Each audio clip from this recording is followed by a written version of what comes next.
Okay, I'll let everybody get back in here. I had to switch phones.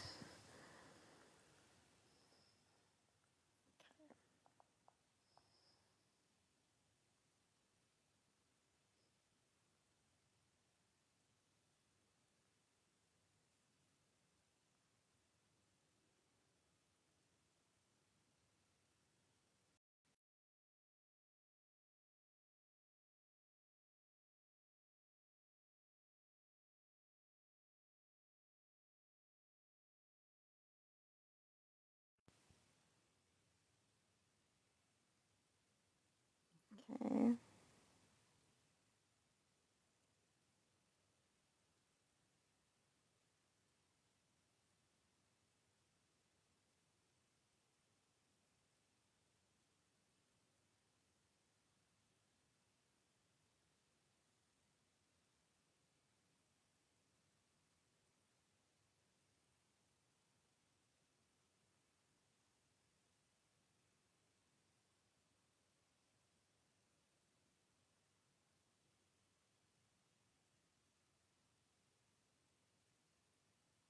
Hang on a second. Let me get.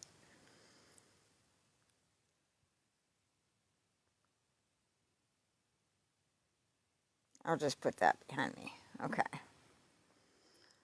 All right.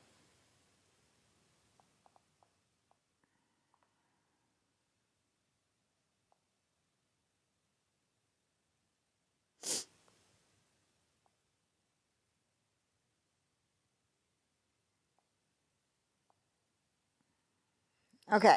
I'm going to read this first. This is the beginning of the emails that Nick sent to Dawn, but when these are the ones that Gypsy posted originally on the day she went on parole. But like I said, she posted them so that as you read them, there were 73 messages, and she posted them like at the end. So this is the beginning of Nick writing to Dawn. And the reason I'm reading this is I want to show you how he is a gentleman. He is very polite. He is, he's talking normally. He's a gentleman. He's not angry. He's not disturbed. He's not crazy. He's not unhinged. He's not any of that, okay? So this is on 4/11/2019. Hey, Dawn. Thanks for taking the time to email me. I think everyone at some time needs a pen pal, so I can see where you're coming from with saying that. I noticed by how you wrote your email that my guess is you're probably pretty young, which there is nothing wrong with that. I've just have become more observant due to the situation I'm in forces me to be alert. See, what he's saying to her is, hey, I've been manipulated before, and I have to be cautious, of anybody who writes to me. So, well, I should thank you for your own money and paying for this reply. That's generous of you. Please understand that even though I may be famous, sometimes wealth doesn't always follow someone who is famous. So I wouldn't have the budget at present time to pay for all such replies that may be required of me to keep up to date with everyone, as my mother taught me many ways of being a realist, while my father taught me not to plan too far ahead and to look at life from more of an optimistic point of view. So that is my qualities I noticed and now cherish about you. Well, another one I cherish is your respectful nature and okay, your loyalty too. LOL. I felt like you would be asking me about that one, so I couldn't leave that one out. I realized that I need to ask some general questions that I've let slip my mind too. How tall are you? 2. Is red your favorite color? 3. What kind of girl would you consider yourself? Examples: sports, artist, bookworm, or nature. What color eyes have you been told you have? What is your favorite indoor activity? What is your favorite outdoor activity? Are you an early riser or a sleep bug? Early bird, lion, or night owl wolf? I felt like you need some questions to answer, so I gave some for you. Well, I'm going to send this one now and hope you're getting plenty of Z's for your beauty sleep before I try to call tonight. Please don't forget to write me back, dear sweets. Forever your true friend. See, he's just writing like a pen pal. When I was in elementary school, we had Japanese pen pals. And they wrote, the guy that wrote to me asked me if I wore lipstick and just like weird stuff. And he sent me pictures of like these Japanese coloring books with kids on the toilet. And, I thought that was weird at the time, but it was a different culture. So now that was on 4/11. Now here is 4/15. Yeah. So here's 4/15, a couple days later. Hey, Dawn, first off, cool it down. Stop worrying like a child that don't know when their mother is going to be home. Of course I'm going to write you back, but please understand that on the weekends, this facility don't check mail of either, so I might not get your emails until a weekday. See, there, she was pressuring. She was writing him and like, write me back, write me back, write me back. And he's politely saying, hey, Dawn, cool down. I'm going to write you back. But maybe you can remember, I'm in fucking prison. But here, she was all hepped up because she was gearing up to manipulate him. And she knew that. He didn't know that at the time. He thought she supported him. He thought she was interested in him. Just like he thought Gypsy was interested in him. Gypsy was never interested in him. All right. You have quite a personality. That's a good thing. More substance someone has to their personality, more there is for someone to like about that person. He's complimenting her. He's telling her, you're different. You have substance to you. I'm interested in you because you seem interesting, which he's not. This whole time, she is playing him. He doesn't know that yet. 4:15, he doesn't know she's playing him. She does. She knows she's playing him. Says, I noticed the barrage of questions. LOL. Let's take this one at a time. I'm going to skip that first question because it bores me. But the next one, yes, I do play cards. You learn a lot of those games while you're locked up. Next, I'm eating state food. How do you think it tastes? It's better than jail food, but that's about it. Next question, I only get commissary when state tip gets here. Otherwise, that's all I survive by. Next question, with everyone... Hold on. Oh, I must be missing one. Because it goes into... He talks about his mother again. With everyone as my mother taught me many ways of being a realist, while my father taught me not to plan too far ahead. So let's get to know each other slowly, because my father and mother, as well as grandparents, always told me true love has its own slow, natural pace. So, you see, if our correspondence ever blossoms into real love, it's because we gave it the time it needed to grow. Just food for thought. Please answer back at your most convenience, but soonest time possible, for I would like to get to know you as a friend first. Make that foundation unbreakable between us, then venture from there is what I'd plan on doing. Solemnly, Nicholas Godejohn. P.S. One last time, thanks again for paying for this reply. Makes me be able to talk to you easier. See, he's polite. He's being a gentleman. He's saying, slow your horses, girl. I'm not ready for a relationship. I'm in prison because of my last relationship. I'm kind of gun shy. I don't want to jump into anything. All right? So.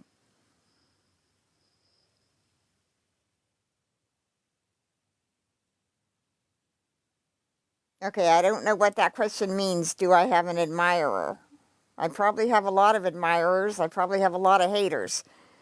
Hi, CJ. We're starting in on the Dawn and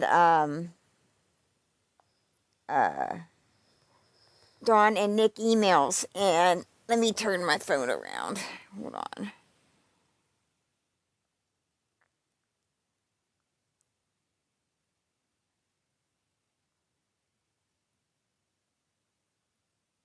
Why won't my camera flip?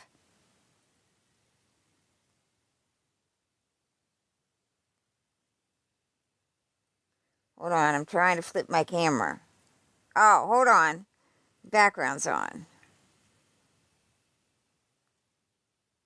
There. So, how can I get this background off now? And flip my camera? Do I use green screen? Now, I flipped my camera.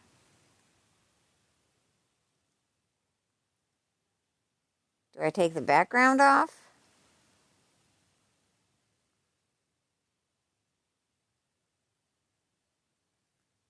I don't know how to do this. Okay. Now I'm gone, but the background thingy's on. All right. Don't know how to do this, so I'll just have to read it because it's not letting me flip my camera. What I showed when I started is this message from Dawn Boker. And it was all about how she says, no, I need to find out all his alters' names. I need to beat him at his own game. I don't know, can you guys figure out what my part could be in compensation?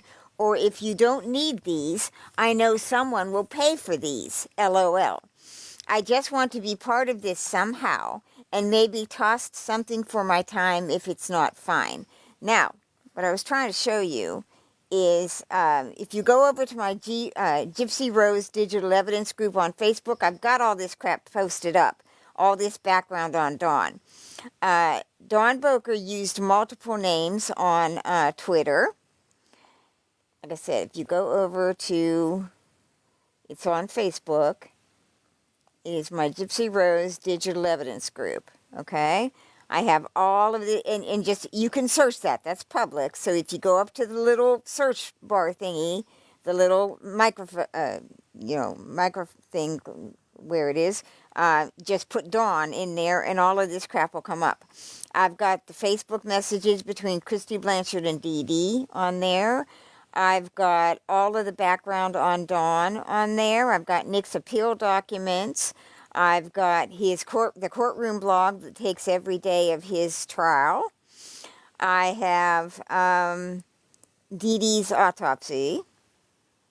And then I did the Dawn like months ago. Here, I've got the alleged emails from Nick to Dawn, pages 60 through 73. And then I've got the background on Dawn where it showed all of her multiple Twitter accounts. She went by separate, different names. Hold on a second. And someone else had posted in here the messages where Fancy threatens Dawn. I can read those if you're interested in them. Let's see. And then I've got... Oh, hold on. That was in my other group. I have the background on Dawn where... Huh? Did somebody jump? Did somebody say something to me?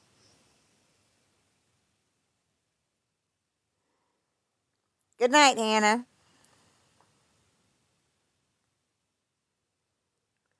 Okay. So, what I wanted to read is, hold on, the timeline I made. And all of those people that... Oh, no, that was my thing. Hold on. Okay, there it is. I made a timeline back when I first started collecting all of these messages from Dawn to Nick. And I want to read that quickly before I get into the actual emails from Dawn. On July 5th, 2016, Gypsy accepts her plea deal. March 11th, 2017, Mommy Dead and Dearest is released. November 13th, 2018, Nick's trial begins.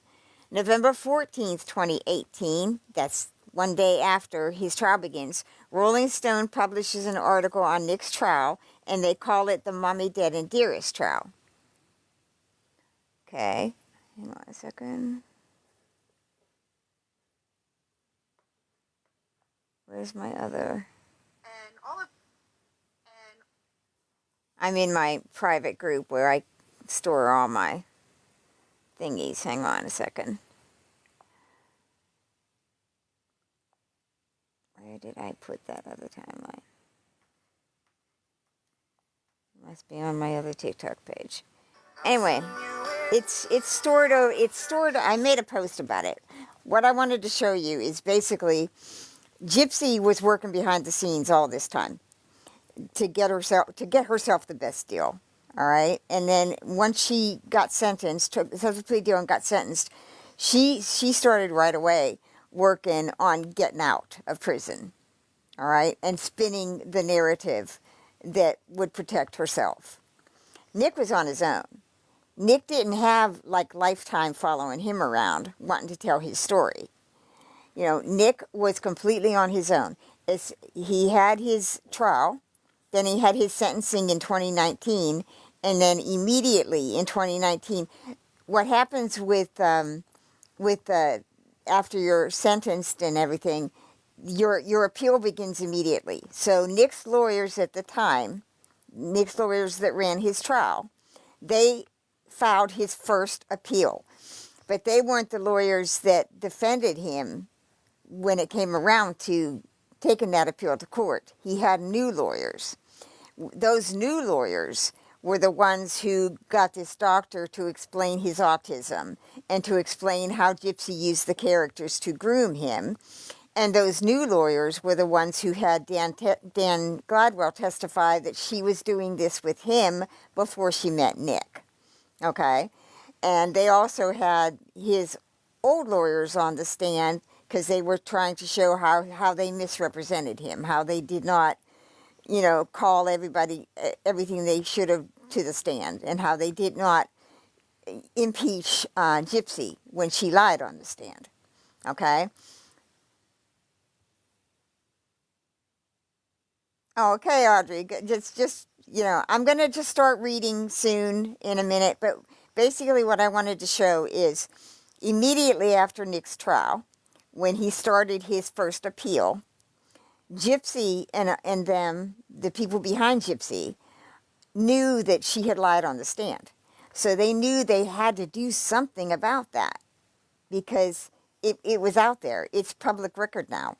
It's legal record that she lied. And where did she lied multiple times. She denied the relationship with Dan Gladwell. He never even asked her. All he said is, did you ever have any other boyfriends or whatever? And she's like, no. Well, she forgot a whole bunch of boyfriends and men she slept with. She might not have called them boyfriends, but they were men she slept with. She had relationships with them. And she continued to talk to Dan all the way up to till the night of the murder. Okay, and after, she continued to talk to Dan in jail.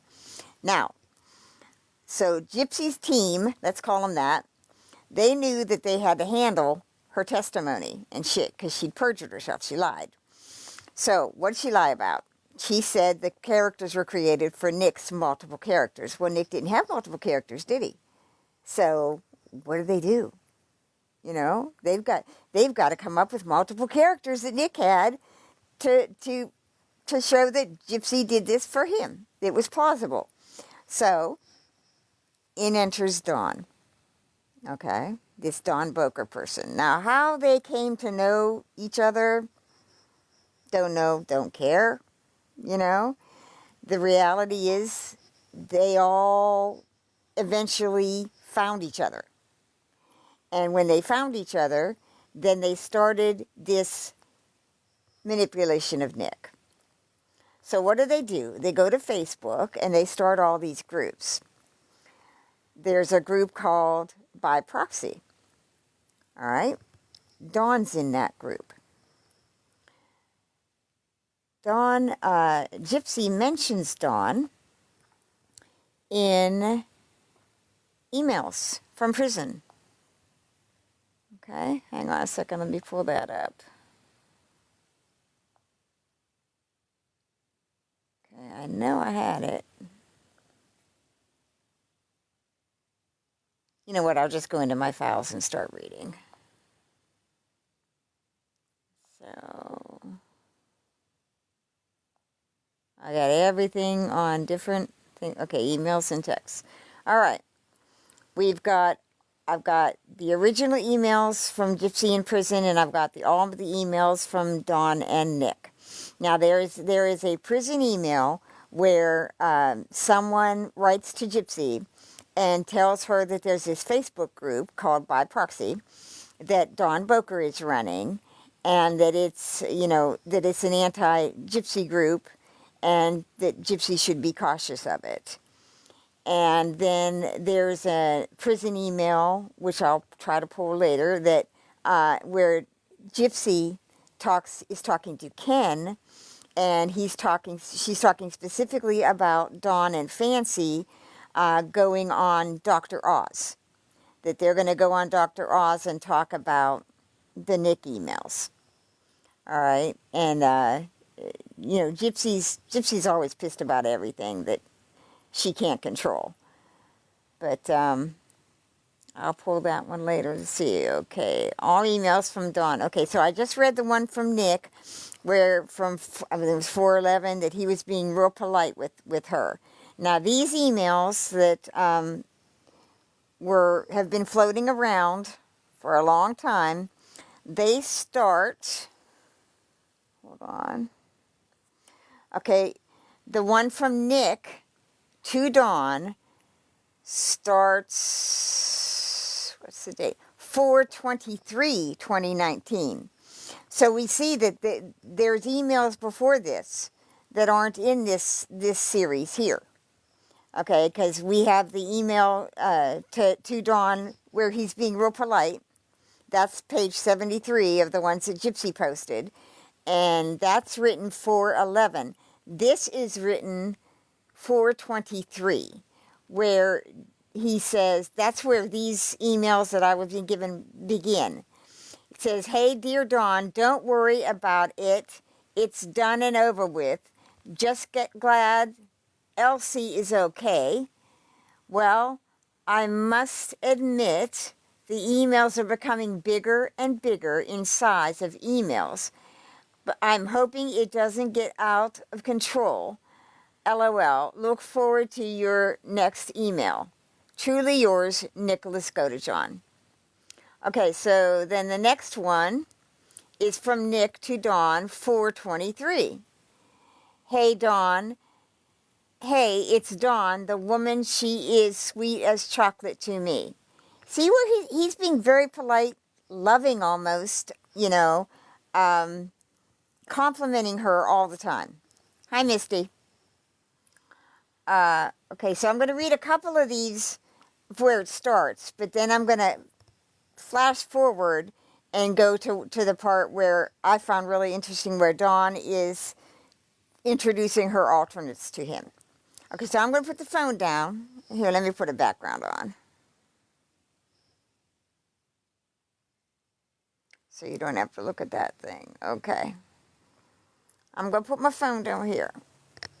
I'll put it up like that. Okay.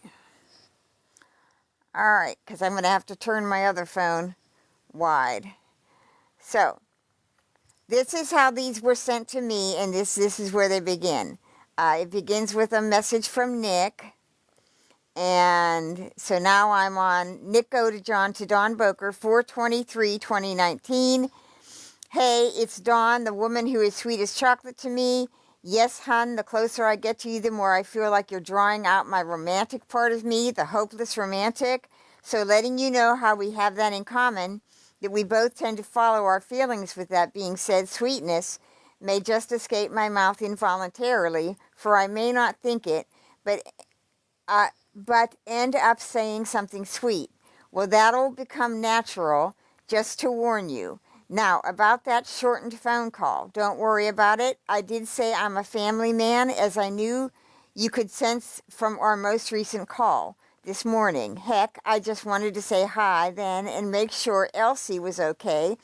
Lately, I've started to allow my intuition to take off, and if I just knew they were up to no good, not meaning to use that phrase, but yeah, if I sensed it, I would make it known that I see right through them, and then tell them to have a nice day. LOL. So yes, dear, I've started letting my intuition lead me lately. Wow, I called you dear. Yay. I told you it would come out naturally. Probably by the time we're together, I'll be so much worse. But, yes, I understand you're looking out for me and truly appreciate it. Smiley face. Yes, I can say we're best friends, but until we're in a relationship, I'm not going to say that yet. Sorry, I stick by my code very closely. The group knows I trust you from the ones who have tried to get my reply back to them, so they know. Oh, my turn to answer questions. How lovely. What is the one thing you would never do again? You see, back when I was 15 years old, you know that part where we all go through our rebellion stage. Back then, I thought that I could make it by myself, so I ran away from home. Problem, it's wintertime. Yeah, I won't do that again. I only lasted a whole day before the cops found me. By then I had my legs frozen bad enough I couldn't feel them, and I had trouble walking due to the awkwardness of such a sensation, and yeah, my dad was not happy at all when I got home. So yeah, I won't do that again. Would you rather be twice as smart or twice as happy? Twice as happy. What happened the last time you cried? Actually, that's recent. What happened was me realizing how amazing of a woman you've been to me. It just humbles me more and more each time I think of it. Well, the last time made me feel like you're too valuable of a woman. I didn't feel worthy to have you, to the point it led me to having tears of joy that you're the one for me in this lifetime. What happened the time in your life when you were the most nervous to do something? I guess the only thing I can think is a time when I was nervous, like you described, was the time I tried to beat a light before it turned red on foot. I remember getting splashed by a turning car as I approached the other side of the crossing, and remember swearing at the driver. I was drenched. What would your parents be surprised to learn about you? One easy one is both don't know I'm an empath. I hide it well around them. What's your worst habit? The answer would be that I've been legendary to make items disappear where not only will I forget where I put them, those around me can't seem to find the items we're looking for. That's the worst I can think at the moment. No, I don't know how I do it. What superpower would you have for one day? I would want to be able to heal like Wolverine or Deadpool would be my answer. What fictional character do you have the biggest crush on? That would be a tie between Mystique, Harley Quinn, and probably Bella from Twilight. But that would change at any moment, though. Side note, I grew up with a crush on Baby Spice from Spice Girls. I figured I would throw that out there. Now, about the pictures, those ones will suffice for now, but in person I want to see those pearly whites. I really believe that you have a great smile. If you use it more, or from the song by Vitamin C, put a smile on your face, make the world a little better, put a smile on your face. Well, I had to quote her song because I felt it's necessary. Time to wind down. Good night, beautiful. And can't wait to read that next precious email. Forevermore yours, Nicholas Godejohn. P.S. Hugs. Oh, he. Smiley face. Okay, there's another from Nicholas to Dawn. 424. Dear Dawn, thanks for everything you do for me. As for Sally, don't worry. I rebuked her after defending you and associated this verse of the book, Ben Sira, to her. Ben Sira 25:19. There is hardly an evil like that in a woman. May she fall to the lot of the sinner. That's directed towards the evil woman, not you. You're too godly for it to be directed towards you. But yes, she knows that I see her as an enemy now, so I can only hope she disappears. Once she attacked you, that made her my enemy. Remember, I'm protective of you as well. So now if you were smart, she'd leave you and me alone. I told you that and meant it. You have my back, and you always have me for protecting yours. I wasn't talking about our energies and us being soulmate material for each other for nothing. The only time I don't mean something is when I'll tell you that I don't. Otherwise, always believe what I say. You beautiful soul, gorgeous body, amazing mind, you. I meant it. We're going to together beyond the grave. I'm not joking. If I die before you, I will comfort you on your bad days from the grave. And that isn't a lie. I'm 1,000% serious about that.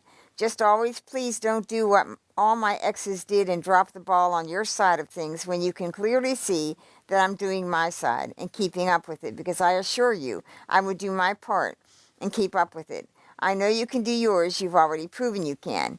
Yet another reassuring email that I meant completely. I hope I made my intentions clear because it's true how I see it.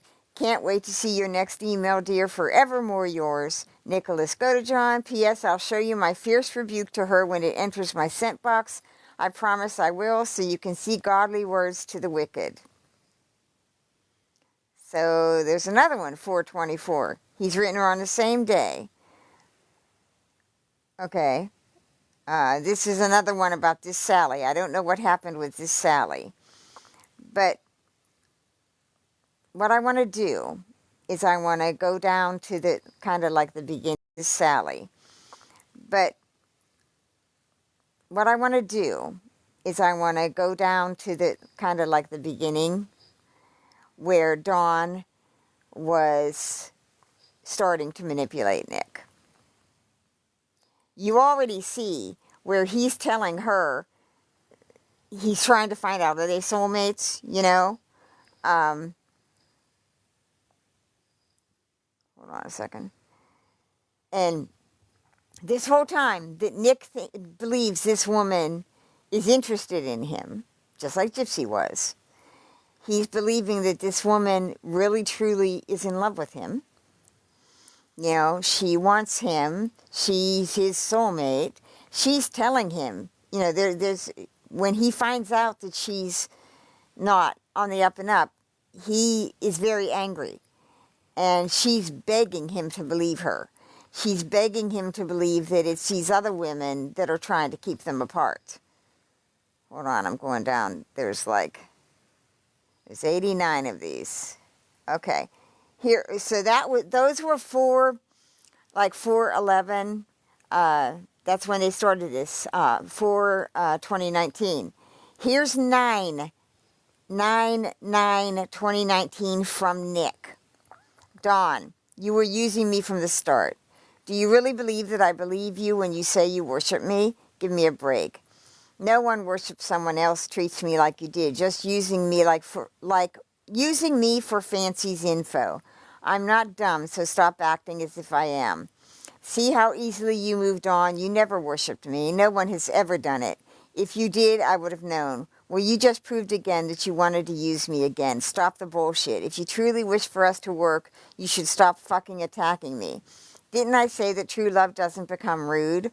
All you have done is attack me. So for all I know, what you had was an infatuation. Otherwise, would you be trying even to work out a friendship? Exactly. You aren't even doing that. And then the email cuts off. Hold on. Oh, I got it. Exactly. You aren't even doing that. So you never worshipped me or even loved me. It was more of an infatuation. Sad, though, because you have no empathy for me. I see it. That is also how I know it was all a game to you. If you truly cared, you wouldn't give up, but that shows a weak character on your part, so I'm sure you never worshipped me. Face it, you only said what I wanted to hear to lower my guard down to get me to trust you. Sorry, the last time I trusted you, you burned me. So if you want to work on a friendship, maybe that is where we should start. Otherwise, don't tell me you love me or worship me when you couldn't prove it. Talk to you later when you never truly care. See? He feels like she betrayed him, and she was always playing him. That's what he's saying. The relationship, you know, Dawn is out here in the world lying about Nick, saying shit about Nick, wanting to go on Dr. Oz with Fancy, and Fancy's writing to Ken, talking about all these emails, saying that Nick is dark and disturbed, and Nick finds out.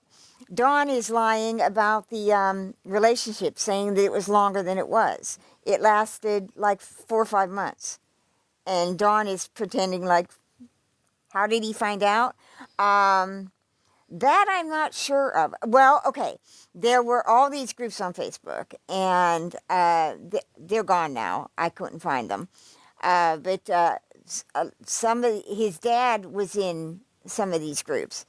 And I don't know if his dad told him or if these other supporters told him. Like, people are in the prison emails, they're warning Gypsy about these Facebook groups.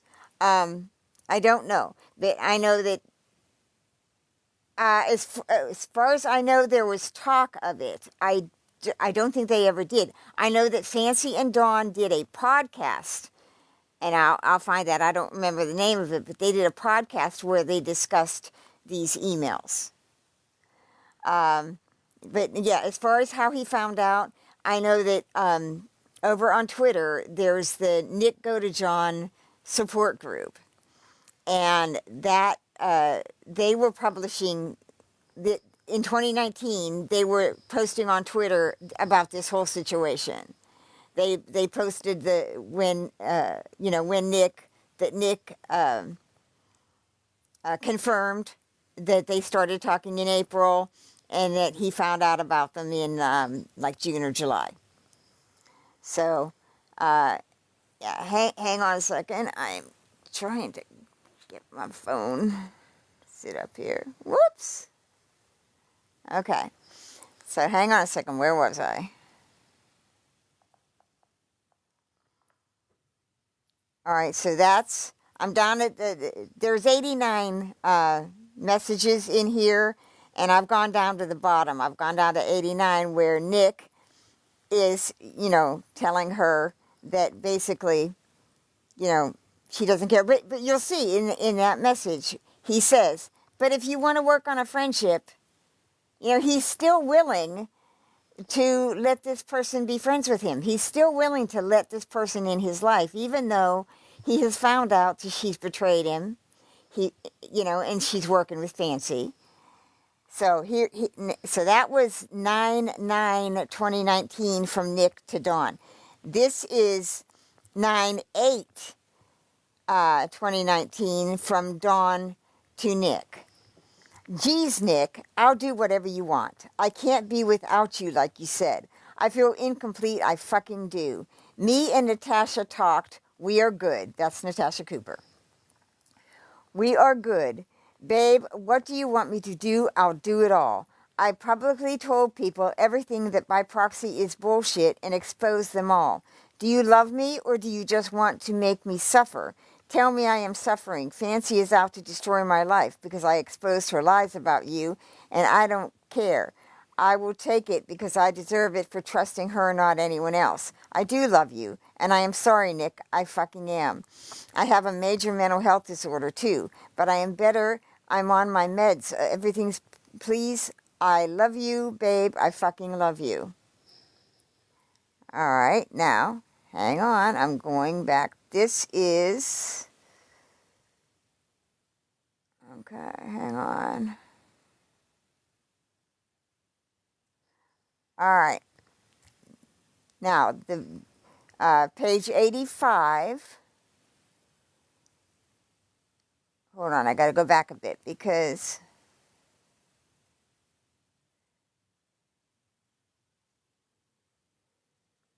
there's a bunch of angry ones, but I want to get to here. This is where Dawn begins to introduce to Nick her multiple personalities. Now, keep in mind, remember the one I showed when I started, where Dawn is asking, what are the names of Nick's altered personalities? It's over on Sullen. It's on Facebook. It's called Gypsy Rose Digital Evidence. And then I have another one called my Mae Brussel group, where I started putting all of this stuff up there too. Anything that I do over here on TikTok, I do. Hold on. Here's one from, it's out of order, but this is 7/1/2019 from Dawn to Nick. I cannot believe you apologized to Natasha. She just said in her live, you are not ever getting out. Do you know who agreed? Your father and the freedom fighters, Isaiah and Kim. Wow. They are using you as a platform for bullying. That is what I am working on, to bring light to how these people will at all costs use someone like yourself for stardom and Facebook likes. It's crazy. I don't speak to Natasha or care to speak to any of them, fake people.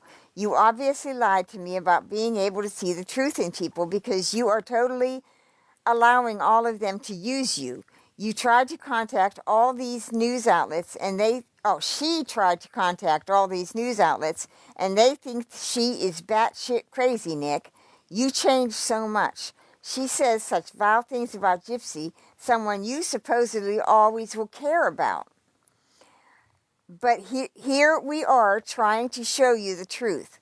I am sorry, even your dad tried to sell you out for 100,000, but instead of talking to you and telling you what they really offered your dad, a good lawyer, and if for any reason that you lost your appeal, they would have got you into a mental health institute and you could have got real help and been able to have more freedom. Instead, you put your life in the hands of people that make fun of you and exploit you for money. I never lied about you to others. You need help. Anyone that can murder someone and then turn around and tell a woman that they love me, that Taran will grape me, and Nikolai, if uncontrolled, will kill again, needs professional help. I stood by you because I loved you. You did this, not me. I took your rants and your mean emails and phone calls and allowed you to yell at me. All I said is to think before you do it next time, and you could not help yourself. Good luck, Nick, because at the end of the day, you are nothing more than them, than Facebook likes and money. I am moving on in my life as an advocate for real things that plague America, not some bullshit Facebook group, Dawn.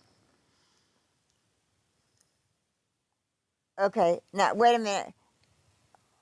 I can't read the chat and read the message at the same time. So, TikTok Hannah, what are you asking me?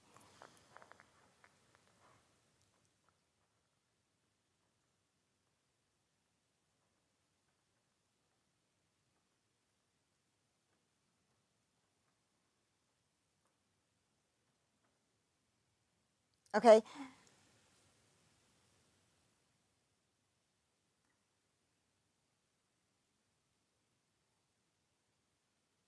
okay. Hannah, I have not gotten to the emails where Dawn is completely manipulating him. All right, but here you can see, you can see in that one where she is quite a bit. Okay, now, hold on a second.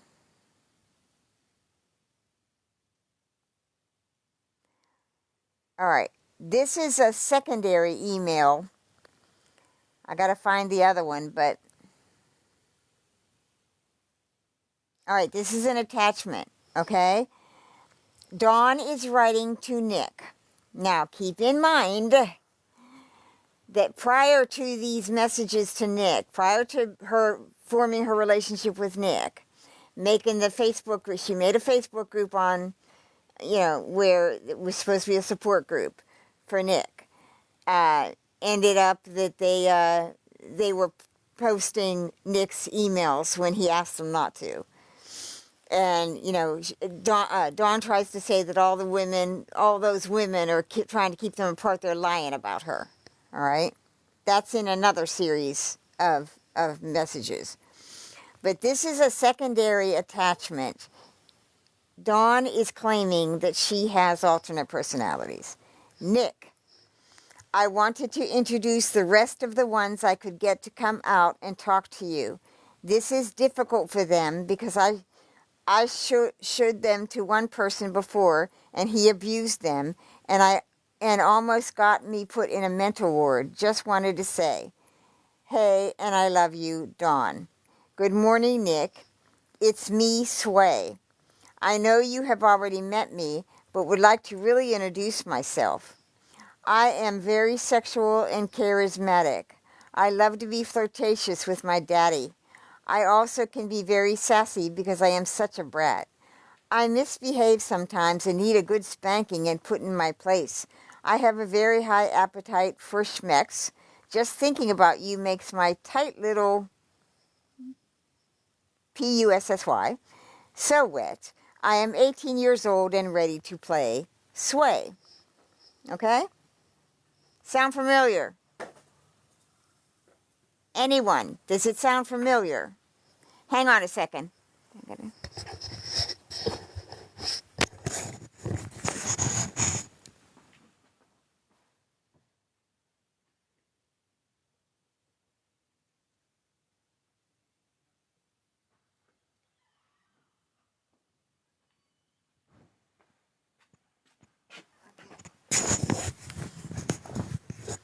All right, I had to corral my cat. All right. Exactly. Doesn't it? Doesn't it? So all of a sudden, this person who contacts Nick and is asking someone, what are the names of all his alternate personalities, because I want to beat him in his own game. This person all of a sudden has alternate personalities that sound an awful lot like somebody else's alternate personalities. And that other person who had the alternate personalities lied on the stand, perjured herself on the stand about Nick having alternate personalities because he didn't have any. And in particular, having the kitty, the little girl personality, be for the little boy Nick. But it wasn't for the little boy Nick, it was for Daddy. It was for Daddy Nick, because that's what she used the little girl for. All right? So, now, why would Gypsy need to really, really, control the public perception of this particular personality, Kitty? Why? Because it's a little girl. And what was she doing with that little girl? She was writing to grown men. She was doing little girl play. She was doing, in FetLife. That's what she was, people, this isn't rocket science. This isn't difficult at all. It is completely obvious. So, when I watched Mommy, Dead, and Dearest, and they flashed on the screen the picture of her dressed as Ruby, and they said, oh, she just happened to play in these BDSM games, I was like, okay, that's done. That's done. It's that debunks everything. So that's why Gypsy does not want you to go back to 2009, 2010, and 2011. She never talks about it. She doesn't want to talk about Dan Glidewell. She doesn't want to talk about VisionCon because it debunks everything, because that's what she was doing. She was using those personalities with Dan in fetish play. Okay, so let me continue. I'm going to try to go up further because that's the second one where she introduced. There's another one where she originally introduces him, but these are all mixed up. Hang on a second. Let me.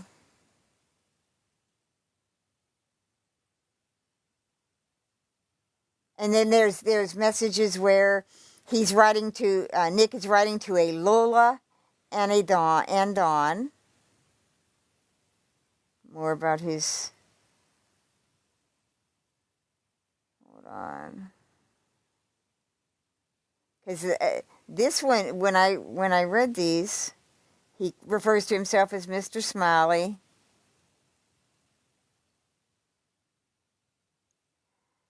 Okay, and now in these emails, he does bring up a Nikolai and a Tarian or something, his name. But I believe that, because here, where was that? That was 6. Because this messaging only lasted 5 months. So here in 4, 2019, you see he's being polite and, really gentlemanly, calling her beautiful, sweetest woman in the world, soulmate, all that shit.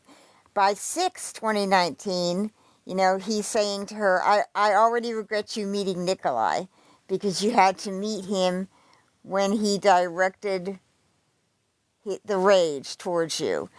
I don't know if I believe that's from Nick. I really don't. I think they faked some of these emails. Trying to find the one where she initially starts telling him about her altars.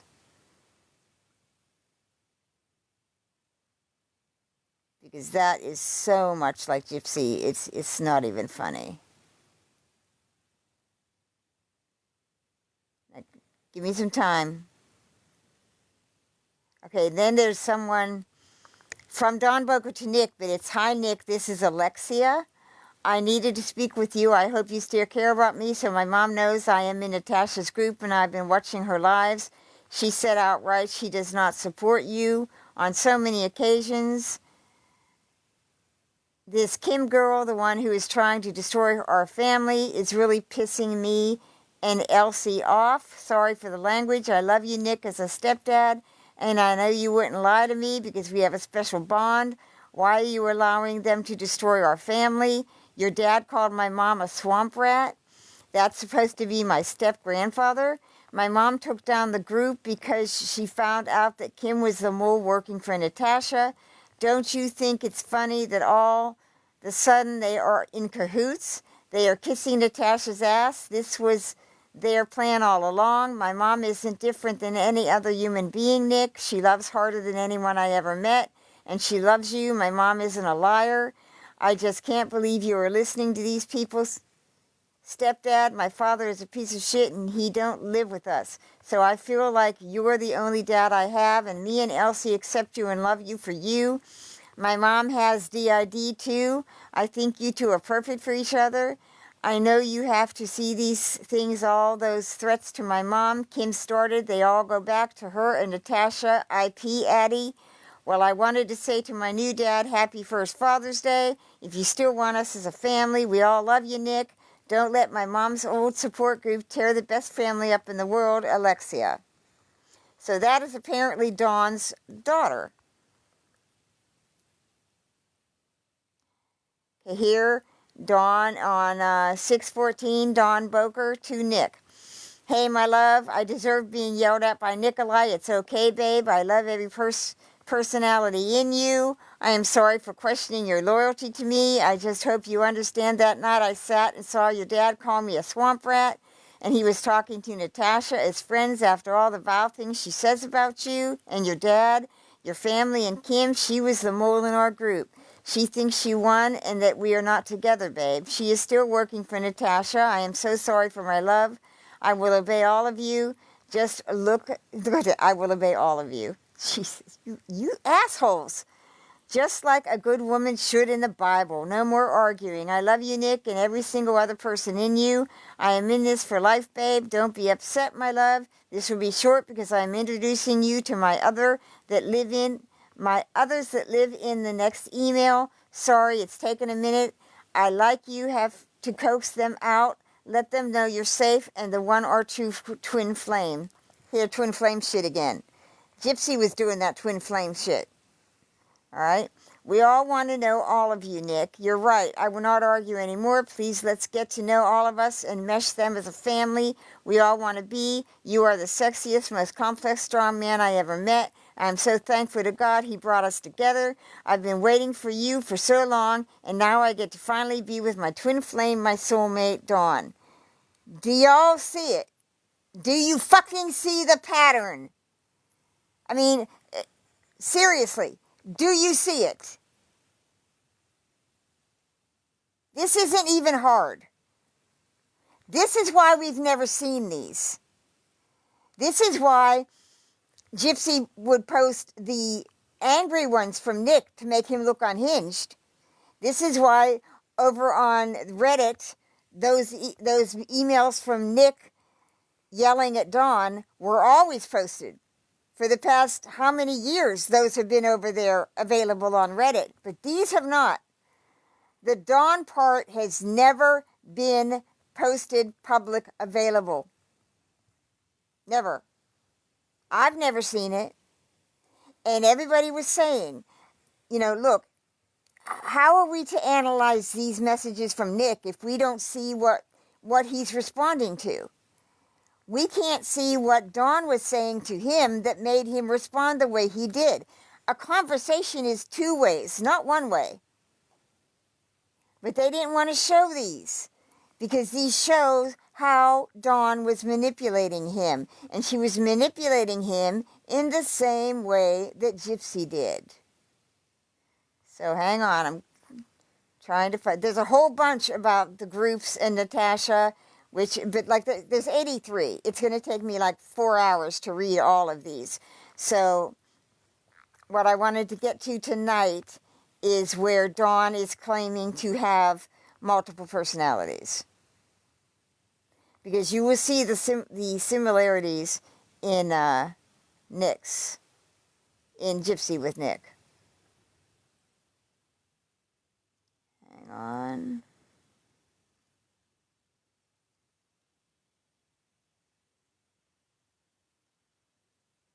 Give me a second.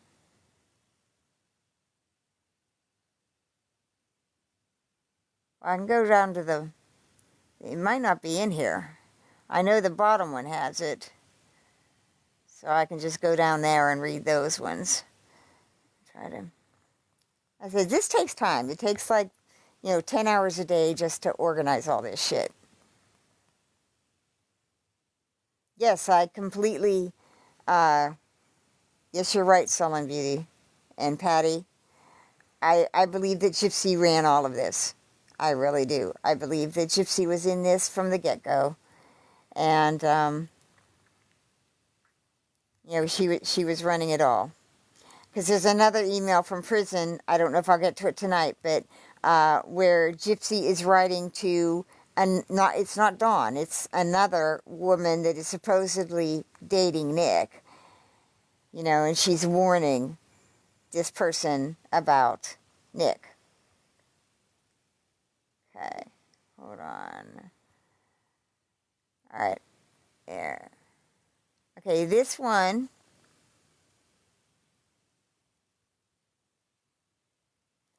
All right, hold on. Okay. Here it is. Okay, got it. All right, this is apparently Dawn to Nick. These are her personalities. GM Nick. Hi, my name is Summer. I am very happy and shy little girl. I haven't had a daddy for a very long time. I like to play board games. I love to color. I like playing video games with Lexi and Elsie.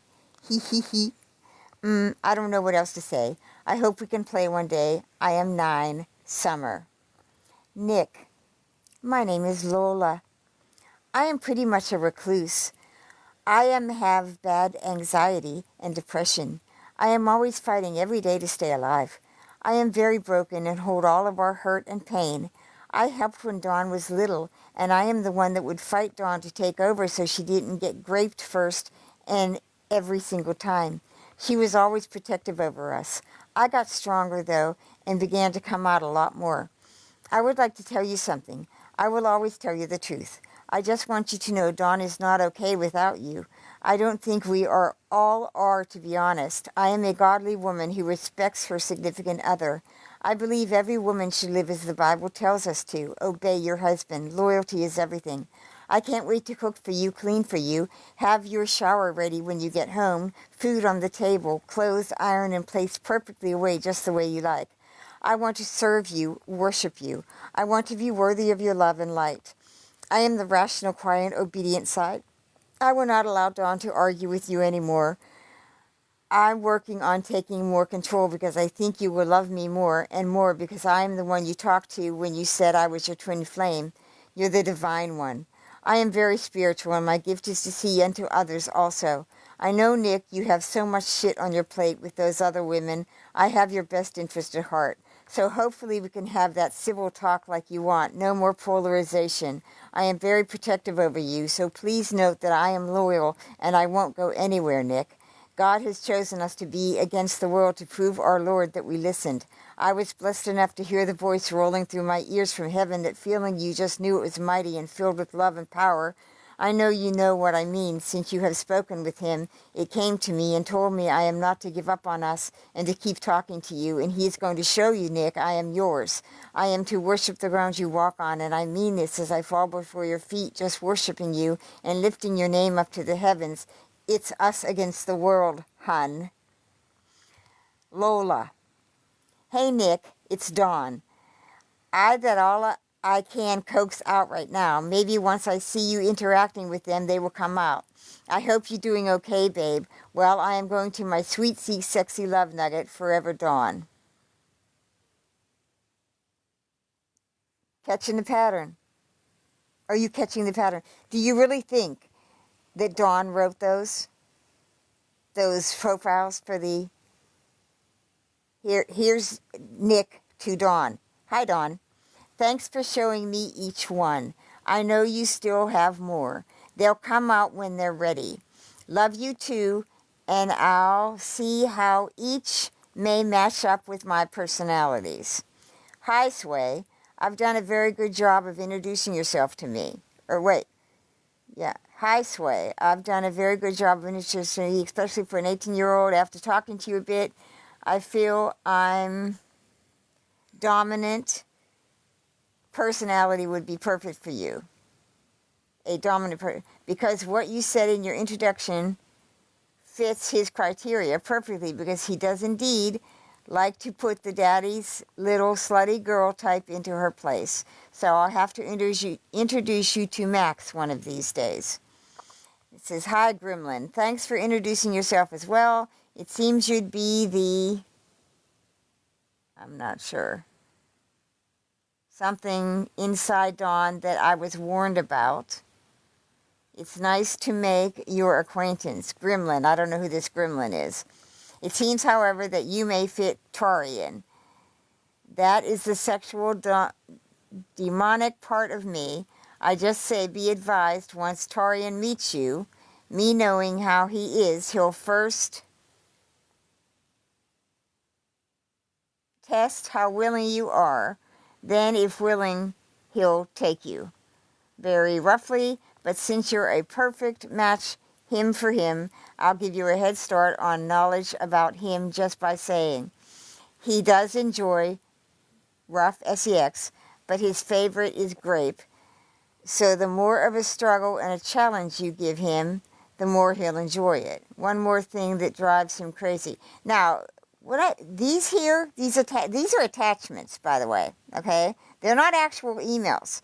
This is not an actual email that has the heading where you see from Nick's JPay, okay? This is an attachment that's like typed up as if it's from Nick. There's no evidence that this is from Nick. None whatsoever. All right? So these attachments very well could have been written by someone else.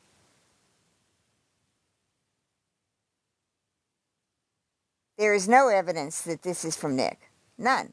Here, I don't know if I could turn my... You know what, I'll take a screenshot of this and I will put it up in my evidence group to show that there's no way of proving that this was Nick. Okay, I'm going to go down to... Okay, so here's all the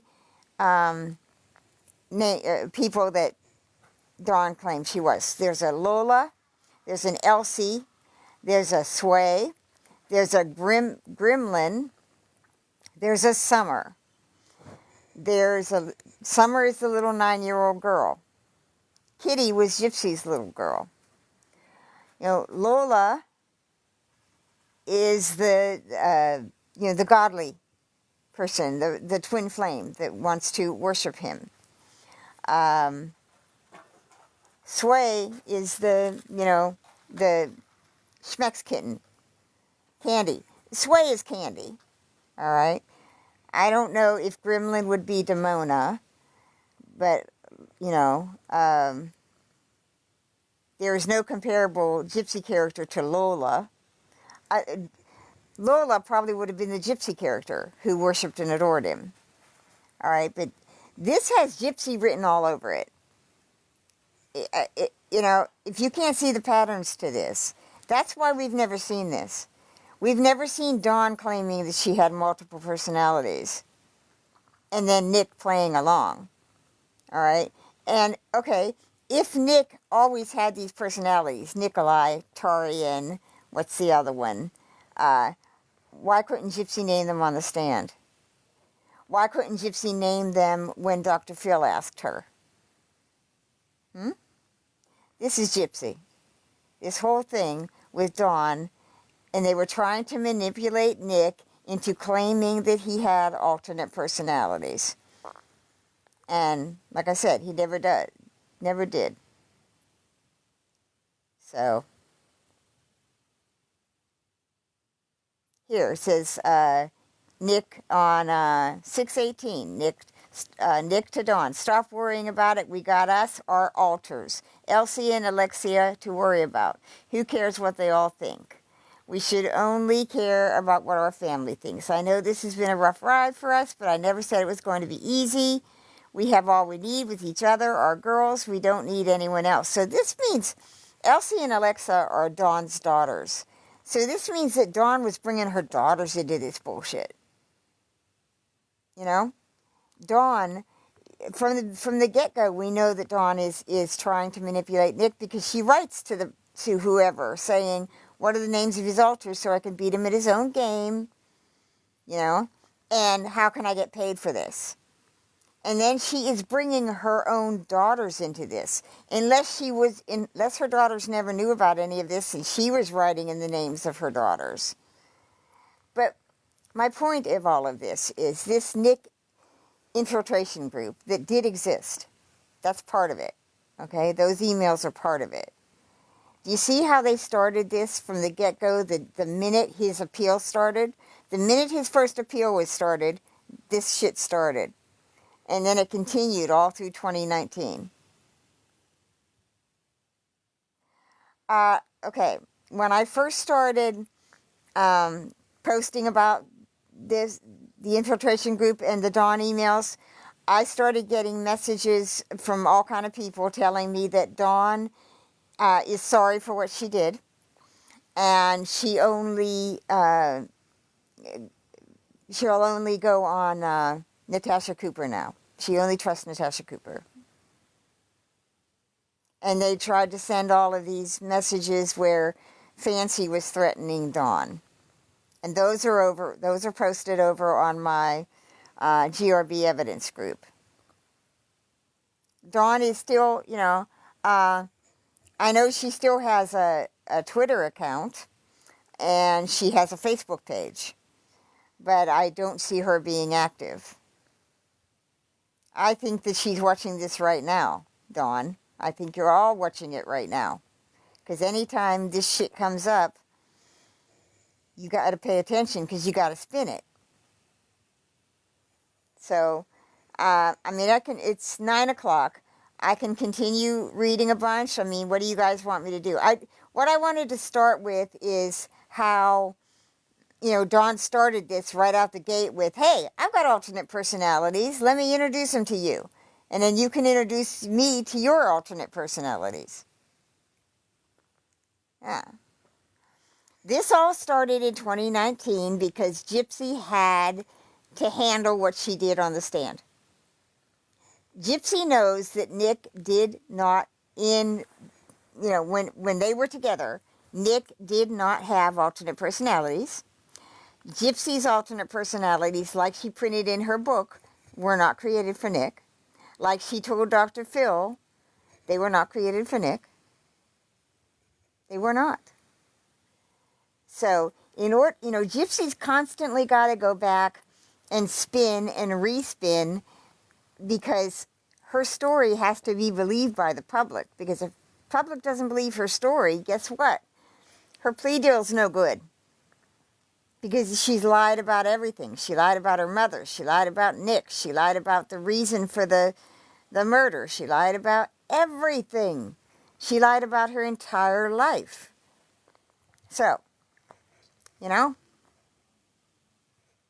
where do we go from here? As a true crime community, where do we go from here? Do we continue to let Gypsy play these games? Do we continue to, let Gypsy play around on social media and we follow her every fart? Oh, Gypsy posted this and Gypsy posted that. And Gypsy, who fucking cares? These prison emails are showing you exactly who Gypsy is. The new FOIAs are showing exactly who Gypsy is. She's never changed. She's manipulated everybody. She really thought she was going to get away with it because Gypsy thinks she is the Meryl Streep of scamming. She really does. She thinks she is the best actress in the world and she can pull this off. She probably thinks that because, for a long time, she did pull it off. She convinced that whole neighborhood and all those people that she was 12 years old when she was 17. She convinced everybody that she was paralyzed when she was not. Even after 2011, when she knew she could walk, she knew her real age, She has no excuses not for walking out of that house. She wasn't scared of her mother. How is she scared of her mother when she admits in her own book that as of 2011, when she pew-pewed her mother in the face, they were on equal ground? What does the book say? Honey and baby are equal now because Honey knows baby can be violent. So how did after 2011 Gypsy become afraid of her mother? How did Dee Dee control anything after 2011? Did Dee Dee control Gypsy sending these naked pictures to the men at VisionCon? If Dee Dee controlled everything and never let Gypsy out of her sight, how did Gypsy make 100 fetish videos for Nick? How'd she fill the bathtub up with barbecue sauce and film herself for Nick? How did Gypsy film one of the Ruby videos or pictures in Dee Dee's bedroom in front of the sheet that's in front of the wall? You know, how long are we going to let her get away with the bullshit? You know, I don't get it. Why don't every single time we have the opportunity where she posts something, where she answers someone, he claps back and she answers someone, go underneath her comment when she has that open and respond to her and ask her all these point-blank questions. Ask her about the men at VisionCon. I mean, you know, ask her why she sent 10-year-old Mia to Dan Glidewell's Facebook account when she was in a BDSM fetish role-play relationship with him online. What was going on there? Why? Who else was Gypsy sending Mia's profile to? Do we know? How did all those men find Gypsy's secret Facebook account? How'd they find it? How'd they miraculously find a secret Facebook account? The investigators couldn't even find it. They subpoenaed all those accounts. Someone was giving Gypsy's social media to these men. Now, these men in 2009 at VisionCon, these 30-year-old men that Gypsy was sending the naked pictures to. And we know that's a fact because Ruby told Nick that she did it. All right, so there's an message in evidence that has Ruby saying to Nick, yes, I did this. I sent these pictures to these men because I wanted attention. All right, so Ruby admits it. So that means that Ruby existed in 2009. See how that works? See how it's a simple step? It's just a step. So if Ruby is telling Nick that she emerged in Gypsy and sent those pictures to those men at VisionCon, Gypsy is admitting that Ruby existed in 2009. There you go. Boom.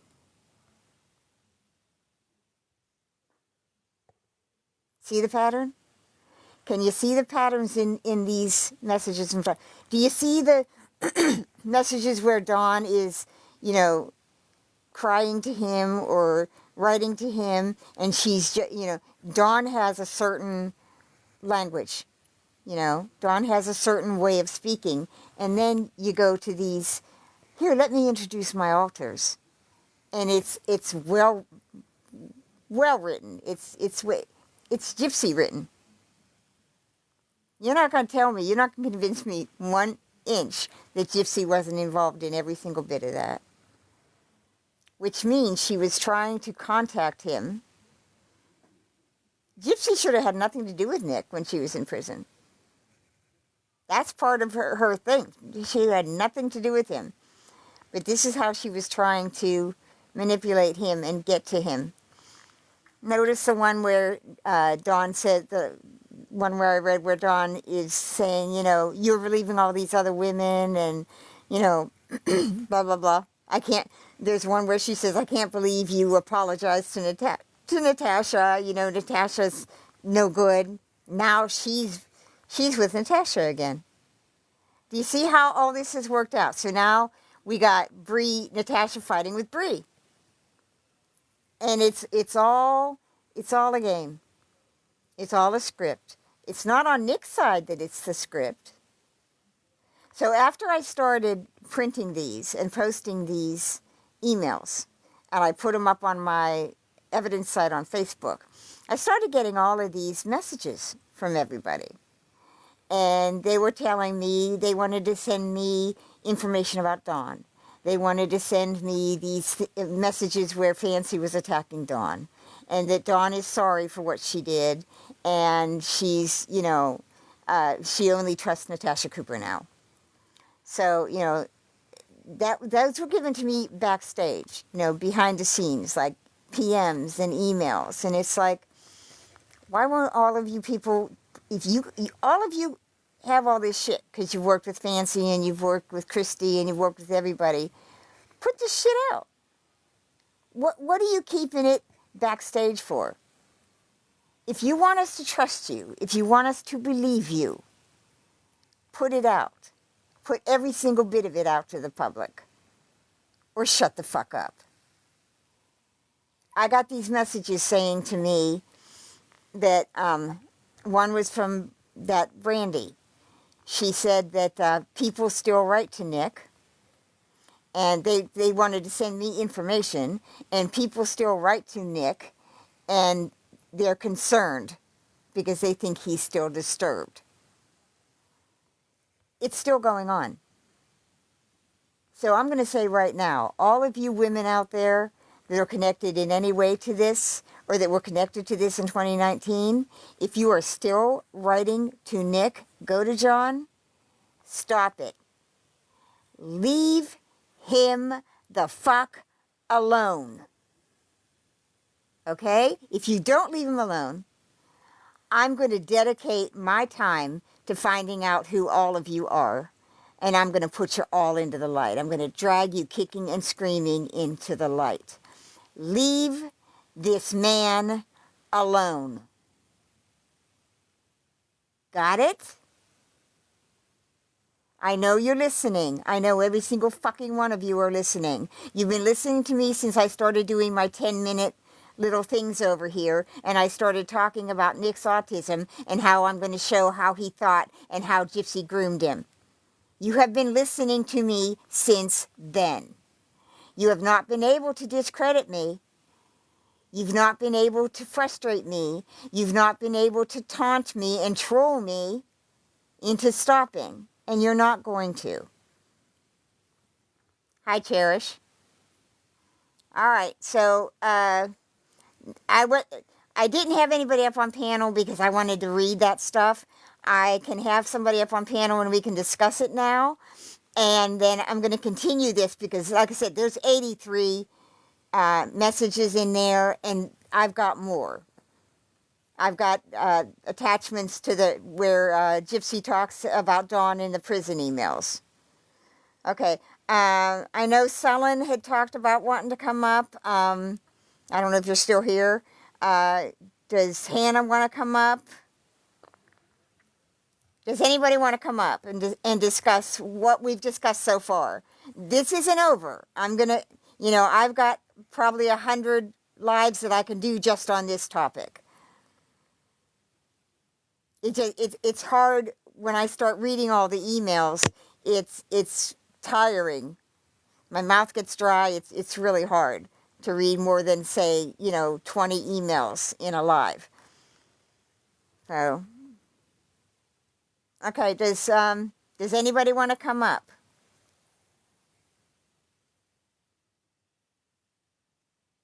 Oh, okay, Magic, that's fine. I do want you guys to discuss it, though. I want you to tell me what you think about them. What is your impression of this? The first time, it took me hello, Starlight, by the way. Thank you. She's the one who sent me those the email messages from Dawn. Um, and to her credit, she said that she had never posted them in public because she was waiting. She didn't want to hurt Nick's appeals or any of his legal thing. So, um, you know, I respect her for that. I really do. I respect her for that. Well, I mean, Hannah, if you want to come up and just discuss what I've talked about, that's fine. I like when you're up here.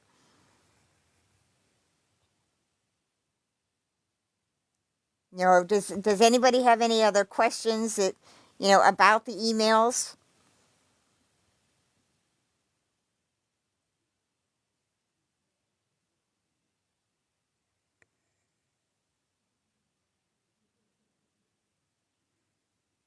The thing that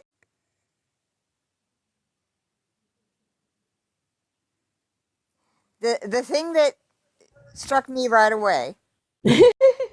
I just look, my short term memory sucks from my stroke. But Yeah. what I'm trying so Natasha was interwoven with that to the point where Nick could say that he trusted her. I don't know that Nick trusted her, trusted him. Okay, there were all these groups on Facebook, and Nick's father was in a couple of them. There were Nick support groups and there were Gypsy support groups. And apparently, this Natasha Cooper was in like a bunch of them.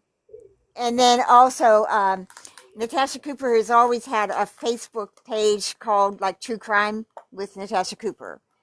Uh, and I think been in multiple groups. But um, like I said, Nick, according to MPG Cornerstone, Nick says he only talked to Natasha like one or two times, but they did not have any like continued long term, you know, relationship. He Um, didn't, but what about Dawn? She seems to be all up in Dawn's stuff. yeah. It actually, Natasha recently posted stuff about Dawn recently. Huh. So yeah, over on her Facebook group, True Crime with Natasha Cooper, she posted about Dawn. She posted that she was going to go live and read stuff from Dawn, like correspondence from Dawn. I think it's recent correspondence. Well, the messages that I was getting from people right after I started posting, what I did is I started posting when Gypsy posted on her parole day, she posted all of Nick's side. She didn't post anything from Dawn. She posted just Nick's response, and he was angry and yelling at you know, and she posted like the end of it at the beginning so that, and nobody was able to pause and read all of it. So, but I did. I collected it all and I put it over in my evidence group. And I went back to page 73, which was where the first one from Nick, where he's calling Dawn beautiful. He's asking her about God and her family. He's vulnerable. He's telling her Dawn stuff about him growing up with his family and the difficulties that he had with his mom, and all kind of stuff. He is, and he's telling her. He's saying, "Hey, I'm gun shy. I'm in prison because I did this for this person I was in love with. I'm kind of, I'm not going to just rush into something." He's telling her, "Slow down. I want to get to know you." But she has an agenda.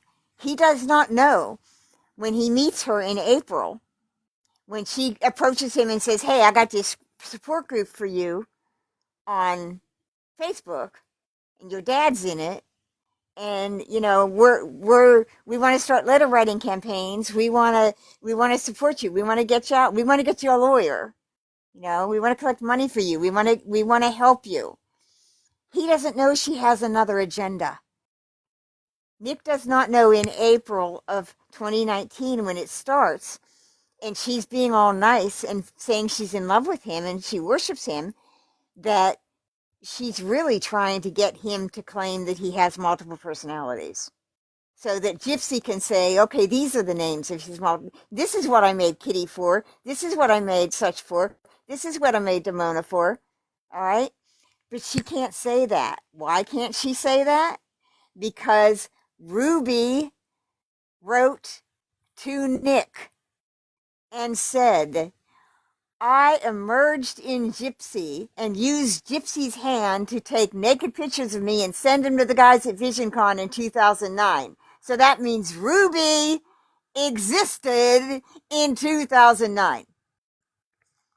But when Gypsy gets to the Dr. Phil show, she can't name Nick's altars. When Gypsy gets on the stand, she can't name Nick's altars.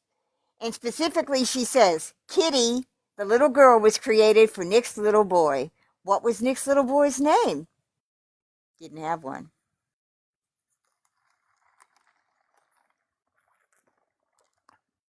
I've not seen Dawn in person. I've heard her voice on a podcast that she was on with Fancy, and I've seen pictures of her on her Twitter and her Facebook.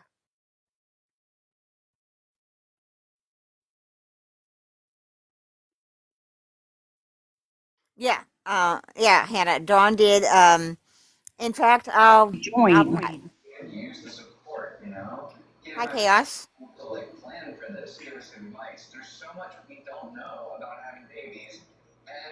Okay. I was gonna say you're gonna have to turn your TV off.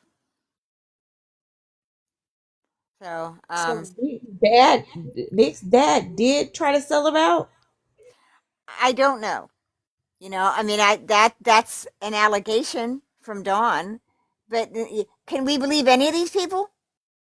Because we know.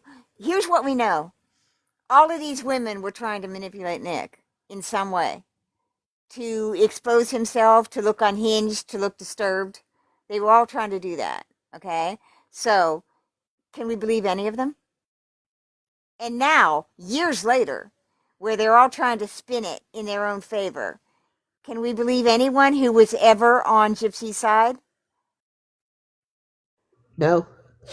Exactly. Because Gypsy has an agenda. Here's Gypsy's agenda. Gypsy has to keep the public convinced that her mother had Munchausen, her mother abused her mother controlled her, and she deserved that plea deal because she lived a life of prison with her mother. Because that's what the prosecutor said. The prosecutor said, the reason I'm accepting this plea deal is because, yes, I can convict both of them. I can convict Gypsy and Nick based on the evidence I have right now for first degree. I can convict them. But it would not be fair to Gypsy to put her in a long-term prison when she lived in a prison with her mother. But they never had to go before the court and prove that Gypsy had lived in a prison with her mother. And they couldn't have proved that in court.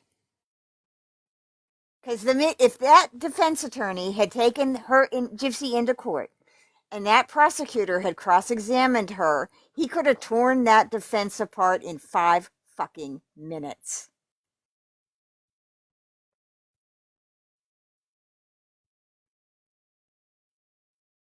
Yes, yes, Whisper. Dawn is her TikTok. I mean, Twitter is still active. Oh, she had multiple accounts on Twitter, by the way. Next live I do on Gypsy. I'm gonna have to start doing some of my JFK lives and my Manson lives and everything. So I'm gonna do probably 1 or 2 Gypsy a week until I get the majority of it done. I think she does have 2 on Facebook. I know she had. I think she had 4 on Twitter. She also went by alternate names. She went by Dawn DeSelva.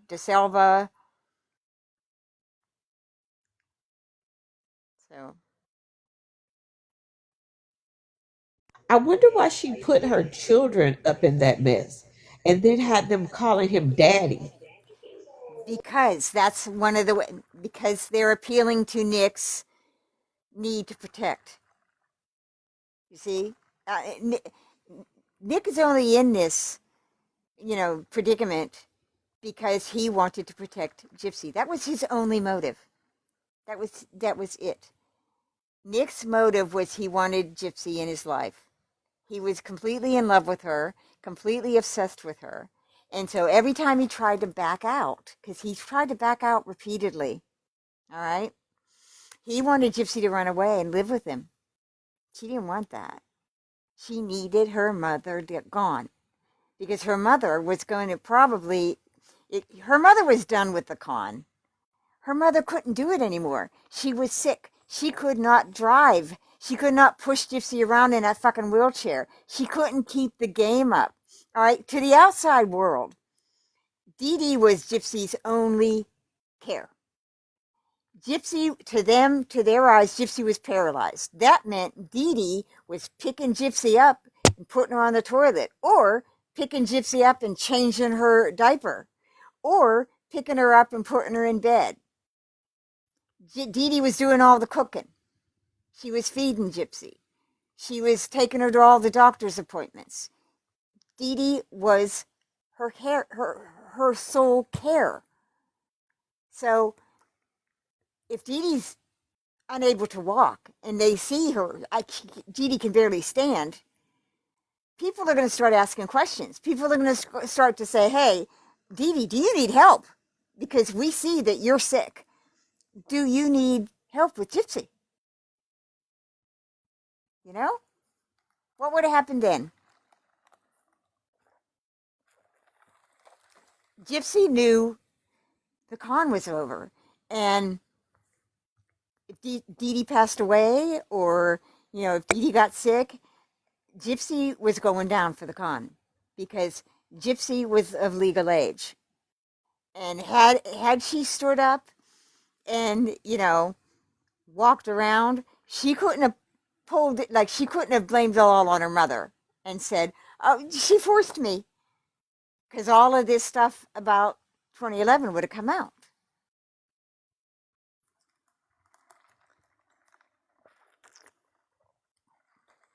Do you really think that if the con was exposed in 2011, 2012, okay, if the con was exposed then, that those men at VisionCon that Gypsy was trying to swindle or blackmail by sending these pictures, that they would not have come forward and said, hey, this was going on?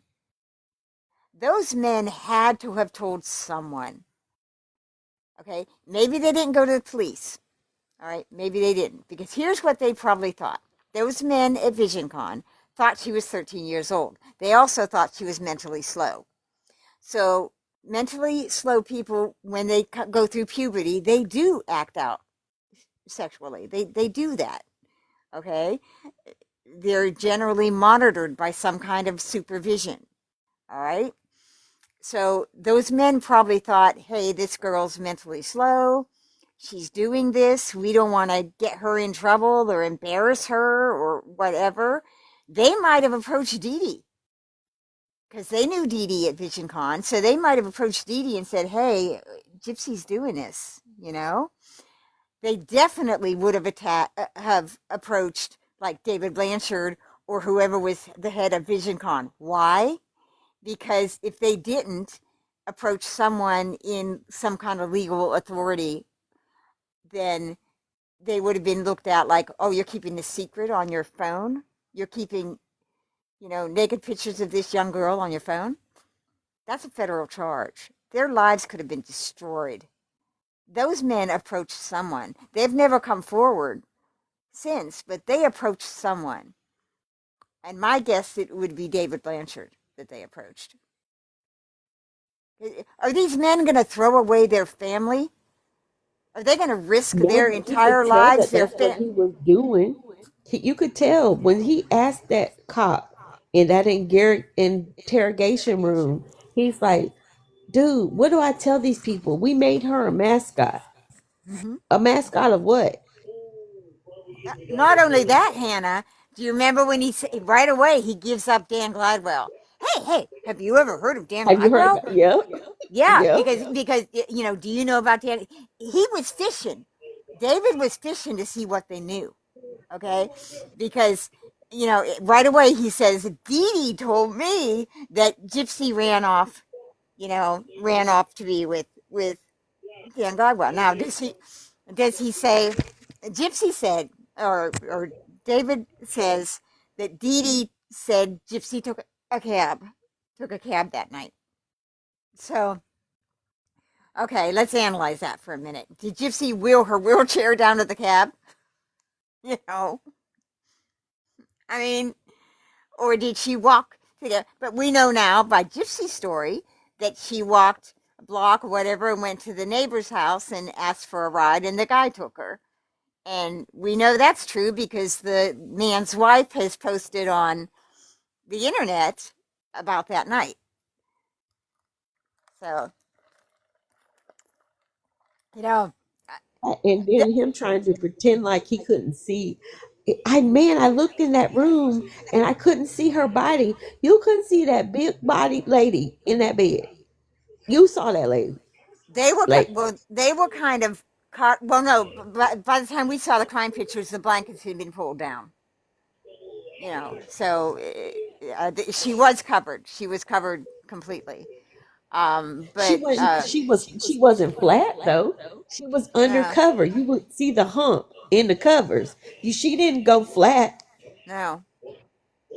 I mean, David Blanchard is extremely suspicious to me. He is just like completely suspicious. I think He gave himself away. no. I Like think he's there like, was what a do I tell these people? Well, you shouldn't have to tell nobody as to why you took a mascot, a uniform away from somebody. You just don't deal with her. no. I think that there was a bunch of scams going on. I think Yeah. that there was a bunch of money shit going on at VisionCon, and I think Dee Dee and all that they were all a part of it because they were never reported because there were a bunch of people that were in on it. Was all a money making scam across the board. Well, You he know. told the cop. He said, we brought in over $10 million. And all that is like, why are you telling him that? You're telling somebody that because Mhm. you're trying to show how much is on the line and how much needs to be covered up because of what y'all have allowed this little girl to do. Hi, Kiki. Because he even said his So. wife was collecting money. She was in it too. Mhm. Okay, I'm trying to catch up on chat. So go ahead and talk, Hannah. Um. No, I'm just in shock as to I did not know that I knew about fancy writing knit, but I don't understand when she got done. So were her it sounds like Natasha and Fancy were fighting for her attention or something. They were bumping heads about Dawn. Yeah. I'm gonna go into Dawn's background in a minute. Just answering Cherish here. Uh. Well, here I'll just Straight say up it. blowing my mind. You know Yeah. what? Another thing he pointed out in that interrogation, that Mhm. Gypsy, what kind of she wears sundresses. Why would you know a specific dress on, and you're just a man? Like, men don't usually know about the type of dress it is. And I thought that was weird. Like, she wears sundresses. Is that what those are? Like, if he didn't know her, why would a man know exactly why she had what she has on? That's somebody who has put on some clothes for her or bought her something. That, because why would he know that? That's weird for him to know. Mhm. I'm sorry, y'all hear my son barking. I'm sorry. We That's got okay. allergies going on. Yeah. Cherish is asking me if I upload my lives. I've just learned how to record them, and so yeah, I've been putting them up over on my YouTube channel. I'll link that here in a post. I'm just JFK Annie on YouTube too. But I never used my YouTube channel for that. I just I watch like old episodes of Days of Our Lives and Guiding Light. And I had it for my father when he lived here. I had all his Notre Dame stuff. So I'm revamping it now, and I'm going to start uploading my TikTok lives.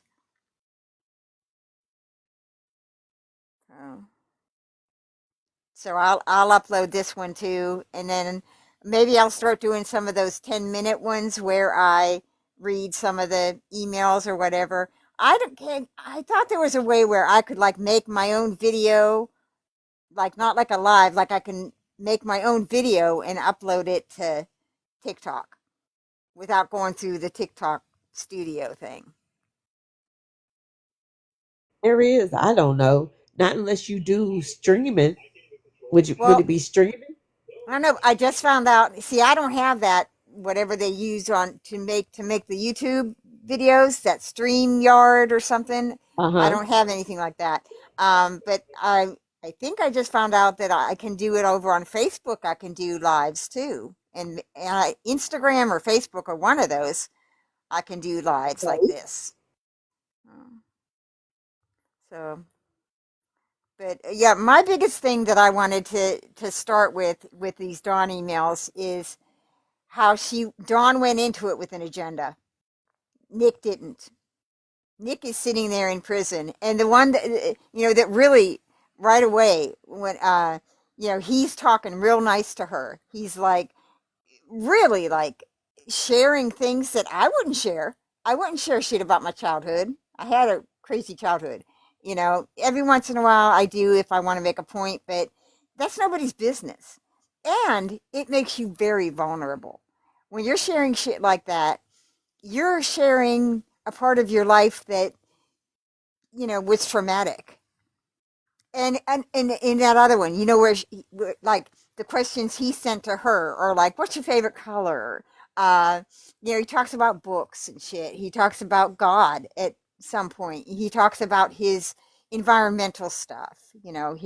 His causes that he's into, and uh, you know, he's trying to like draw her into conversation the way you would get to know a friend. When you just meet people, you don't just burst right in. You're not going to meet someone and in like a week, hey, these are my alternate personalities. Do you want to know who they all are? And look, this is the sexy one. And come on, you know? All right. But do you notice when Dawn is asking questions of him? Maybe reread that one. How probing they are. How she's trying to get him to like skip up and talk about the murder. Well, what is Gypsy's fascination with grape? If you go over to the art, what is it? Deviant artist. Mm-hmm. Um, she has short stories up there, and she talks about the man being racist, and she talks about him graping her. Mm-hmm. So that is anything about grape is Gypsy. All of the cosplay where people were being graped, or she wanted him to grape her mom, and then she said she got graped, and the only thing she said is, "I said no, no, you fantasized. That was your fantasy." He Yeah. portrayed a burglar coming and unaliving your mom and graping you, because that's what you wrote on Facebook. Mm-hmm. He raped her sweet little daughter. That's Gypsy. Anything Yeah. about grape is Gypsy. Well, that goes in with okay. First of all, I want to answer Ariel. I don't think Dawn was a friend of Gypsy, but I think back in 2019 they all knew about each other. Natasha and Fancy and Gypsy and Dawn, they all knew about each other. They knew about some aspect of what was going on here. You're not going to tell me at all that all these women did not know. Have you all heard the audio of Fancy talking about the infiltration group? Have you heard that? Oh, Have you not heard that? I haven't. Okay, let me see. Where is that at? I have it posted on my Let me see. In fact, I'll go to, if you go to, do all of you have Twitter? Do you have a Twitter Yeah, account? it's Okay. X. Yeah. Yeah, X. I still call it Twitter. I will call it Twitter forever. So, um, if you go over to your Twitter account and search Nick Godejohn support group, I have it saved in mine.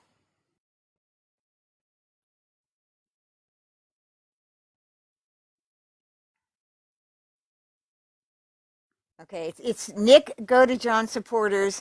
It's at Justice for Nick G. That's the tag of it.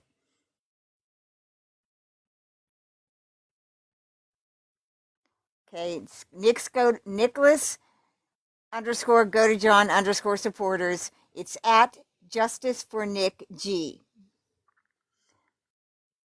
Now they haven't posted anything for a long time.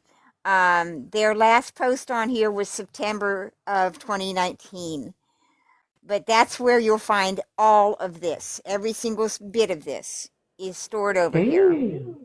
Okay? Can you all find it? That message that I posted, where Dawn is asking about his altars, that's posted on here. All right. Gypsy testifying at his trial is on here. If you scroll down the page, let me see. You'll find all of the stuff about Dawn.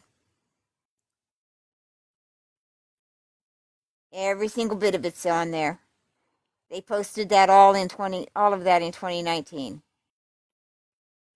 And now you're gonna you're gonna have to remember, while all this is going on, Fancy is writing to Ken, telling Ken about all of these emails with Nick, saying that Nick's disturbed and they're very dark. And Fancy is calling all of the Nick Godejohn supporters morons.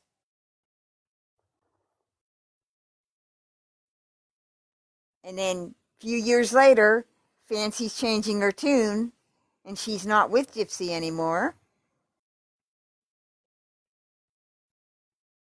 And she's pro Nick. Okay, everybody go to this Twitter account. Everything's here. And it was here since 2019. This isn't new. This has all been here since 2019. Now I'm going to try to find.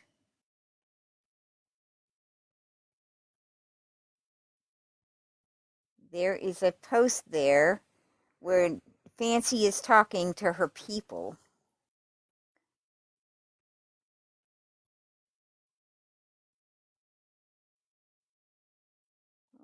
I know I had it. See, I have all this stuff over on my evidence page. Every time I try to find something that I know it's there, I can't find it. Hold on. It's over there. Hold on. The the message here on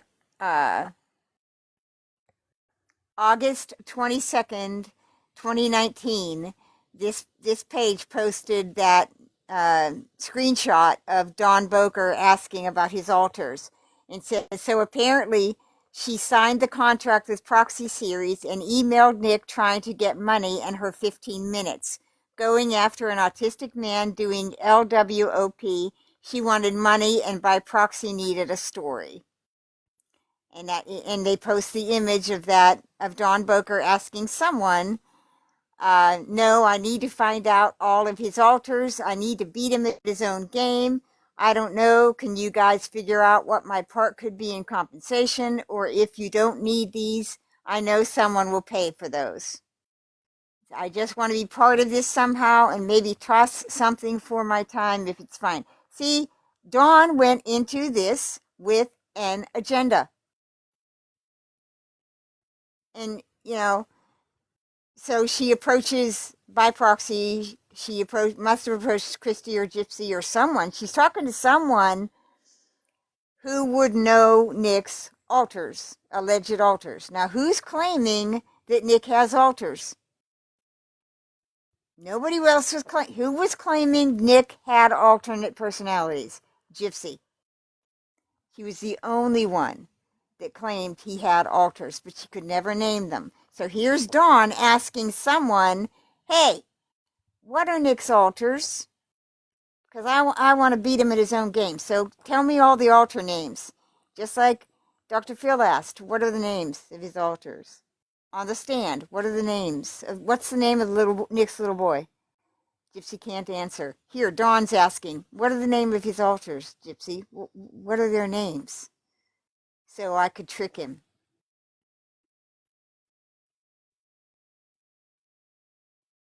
Okay, here it is. I'm going to play this sound.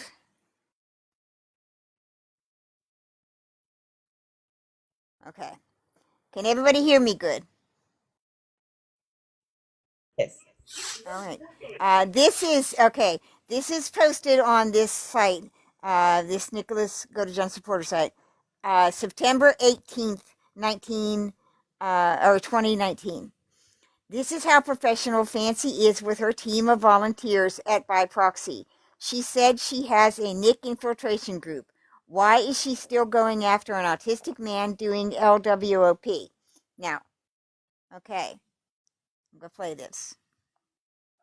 If there is someone who has done something, oh my God, you guys are going to love this. So, where Ken went into Michelle's group and posted that shit about me and everything.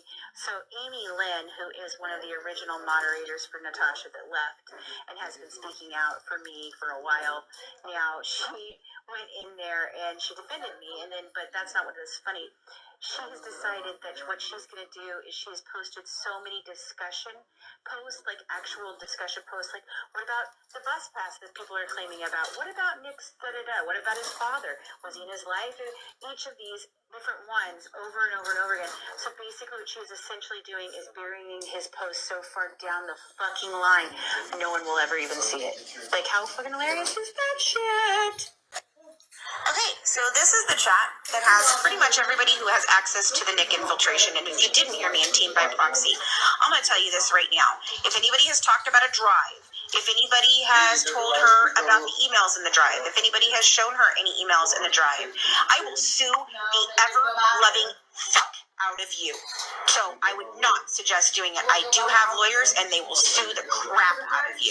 Do you understand? So if that is what you are doing, if that is what you are here for, you might as well exit the fucking door because I will annihilate the shit out of you. Let me tell you something.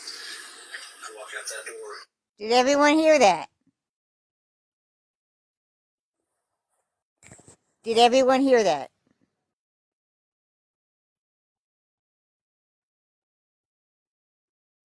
Did everyone hear that? Hold on. Okay. That was from 2019. This support group, Nicholas thing on Twitter, posted that in 2019. So they knew in 2019 that all this was going on.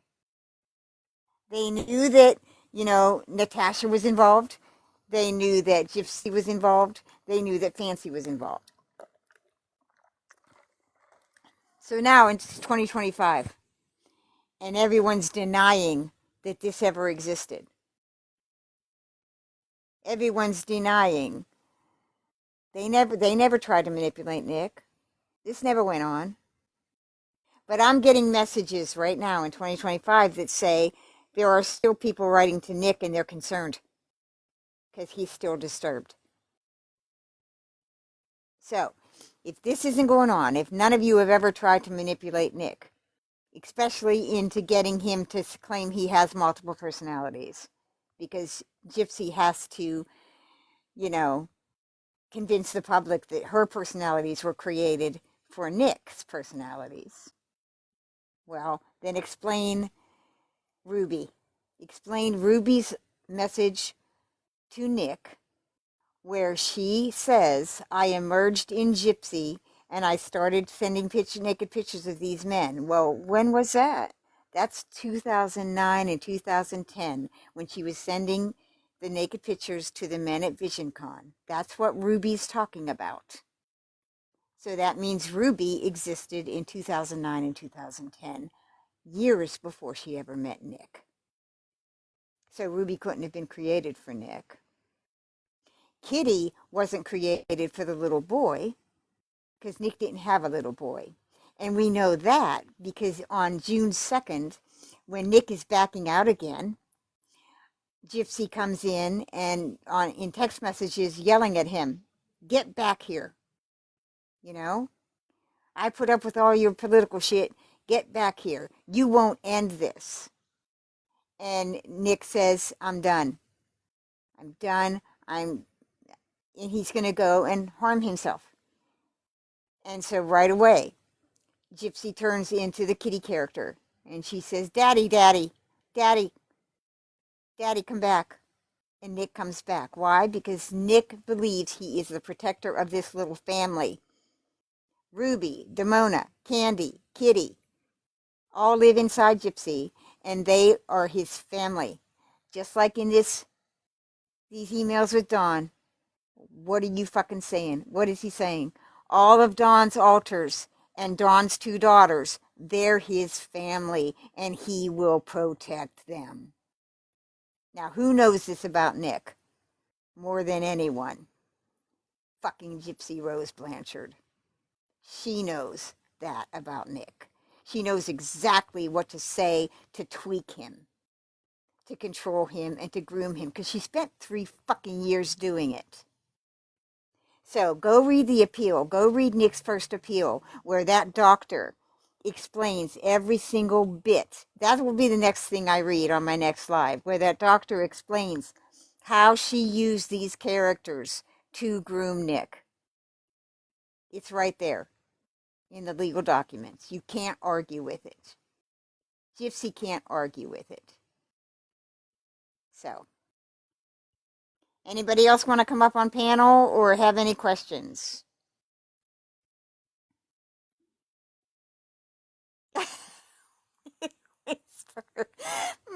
She seems nice. Yeah, she does, doesn't she?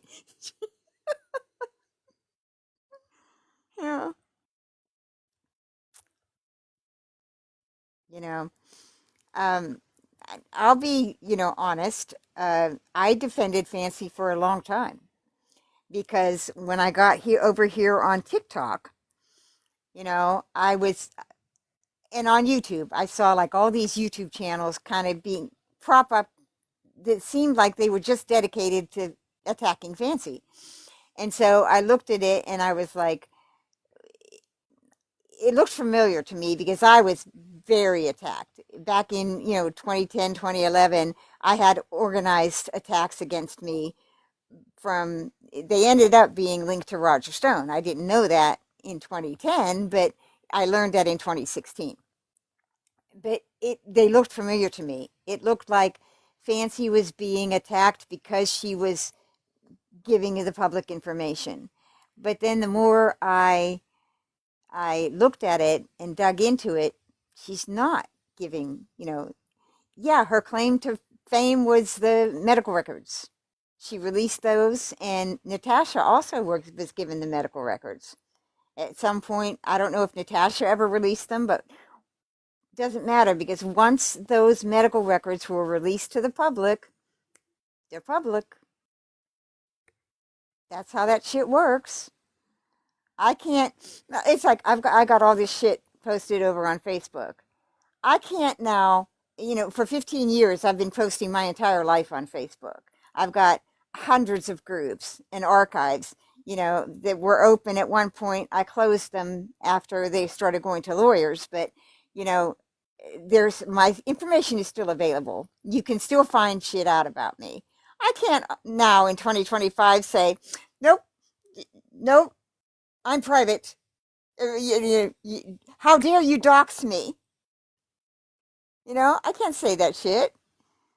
So Fancy and all of the rest of them who have put themselves in the public eye as experts on this case or as an authority on this case or in any way knowledgeable about this case, you can't put it all back in the box now and say, you know,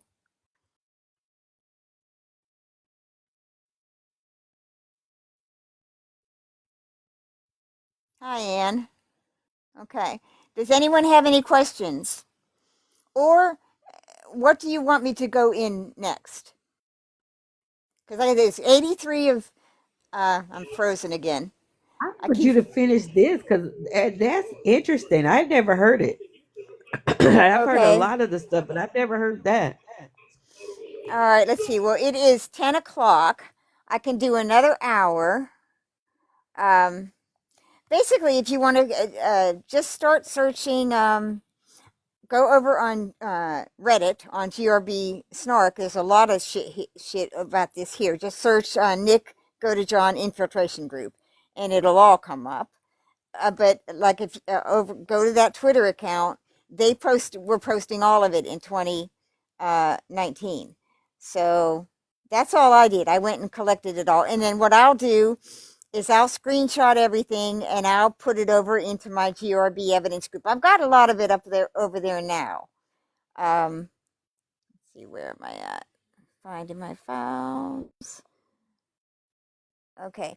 Do you want me to do it like from the bottom up and like where I start? Because right away she goes into like he's being nice and polite and respectful, and then she like goes into the hey, let me introduce you to my alters.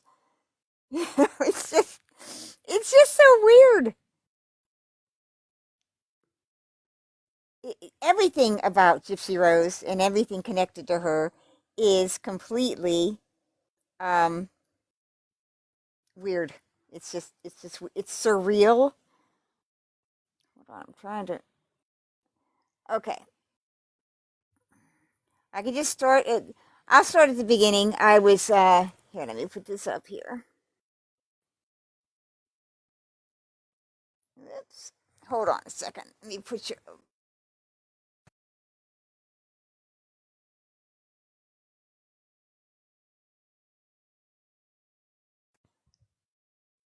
Okay, can you still hear me? Yes. Okay, I'm putting my phone in my little rack here. All right. So read that one. Okay, see, because they're kind of like out of order. Because like he's talking about this Sally person. I don't know who the hell that is, but I already read that one. All right, here, 4/24/2019. Nick to Dawn. Hey, let me know if you can't hear me because I keep freezing. All right, hey Dawn, stop it about the whole thing having to do with Sally. There's nothing she can do about it. You already have me for the future. She's just pissed that there is nothing she can do about it. But anyway, she isn't worth wasting this email. Okay, hold on. This email on anymore. It should be about us, not some bimbo who is not jealous but envious of you. She wants what she can't have. That's that.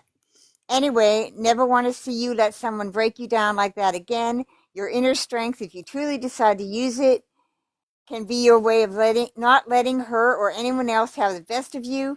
You're worth too much to let that happen. Another thing is remind you of after I show you how I've rebuked that wicked bitch, she won't be on my contact anymore, and there is nothing she can do about it. Look at it that way. Come, my idealist, look at it like the natural optimist. Remember it, I'm not joking about it either. You're mine and I'm yours. Always and forevermore will be two. Dear, I'm not joking. I know how you're feeling about me. You wish we could be in a relationship already when you know that's too early, so you're torn by it. I know how you feel. I'm not just a soulmate of yours for no reason. There is times it may seem I read you better than you read yourself. At times, that's natural for those who are soulmates like us. I'll be damned if I lose you. You truly mean too much to me, so never let go. I mean it, dear, because I'm not. Please show that confident you that I know so well because you have reason to be confident. Also, get all of the members of the group that are in administrative positions to block her usernames from her account so she can't even look at them. It will back her up. Just keep doing that until she gets the message she isn't welcome. That's how I would handle it out there. Anyways, I'll answer your questions after you answer the ones I need to give you that I still need to think of, since it really is my turn to ask questions, hun. Please remember what I said and you'll be fine until the next email. Forever yours, Nicholas Godejohn. Thank you for being you, who is my soulmate. I'll explain that system that I learned in another email, yet another promise I can keep. Now, by the way, all of these emails are stamped with the by proxy series, the watermark. Nick Godejohn to Dawn 424. Hey, precious. I thought I would send an email with my questions for you, since it is really my turn to ask questions after all. Then I'll answer the ones you asked me earlier, so we stay in order and no one skips anybody. Okay, here are the ones I thought of for this turn. Yes, I'm going to ask any question, including tough ones. I love to tease your beautiful self when I can. How many places have you lived at? What kind of weather do you prefer? Do you find that you fall in love easy, or it depends? How many exes do you have? Do you believe in love at first sight? Do you like any sports? What qualities do you usually look for in an ideal mate? What would be a superpower you would have if you could have any? What are some of your pet peeves? Okay, I used my turn to ask questions. Now it's your turn. Han, I will answer the ones you already asked as soon as you finish answering these, which would give me the next turn after that on asking questions. Dear, please understand, no matter how hard the question is I ask you, I ask it with benevolent intentions while learning more from you. Can't wait to receive your answers so I can answer yours. Forevermore yours, Nicholas Godejohn. Nick to Dawn again, 424. Now see, that is the same day. He's writing another letter the same day. I give you my permission and the freedom to act as my agent to contact any agency or organization that I would want you to get the right story out. Also to post anything that I wish to any platform. I wish, with the exception that you may only post as I asked you to, and with only the knowledge you have to your best ability. Nick Godejohn. Now there you go. He doesn't know. In 4/24/2019, he just gave her permission and the freedom to act on his behalf as his agent to contact any agency or organization to get his story out.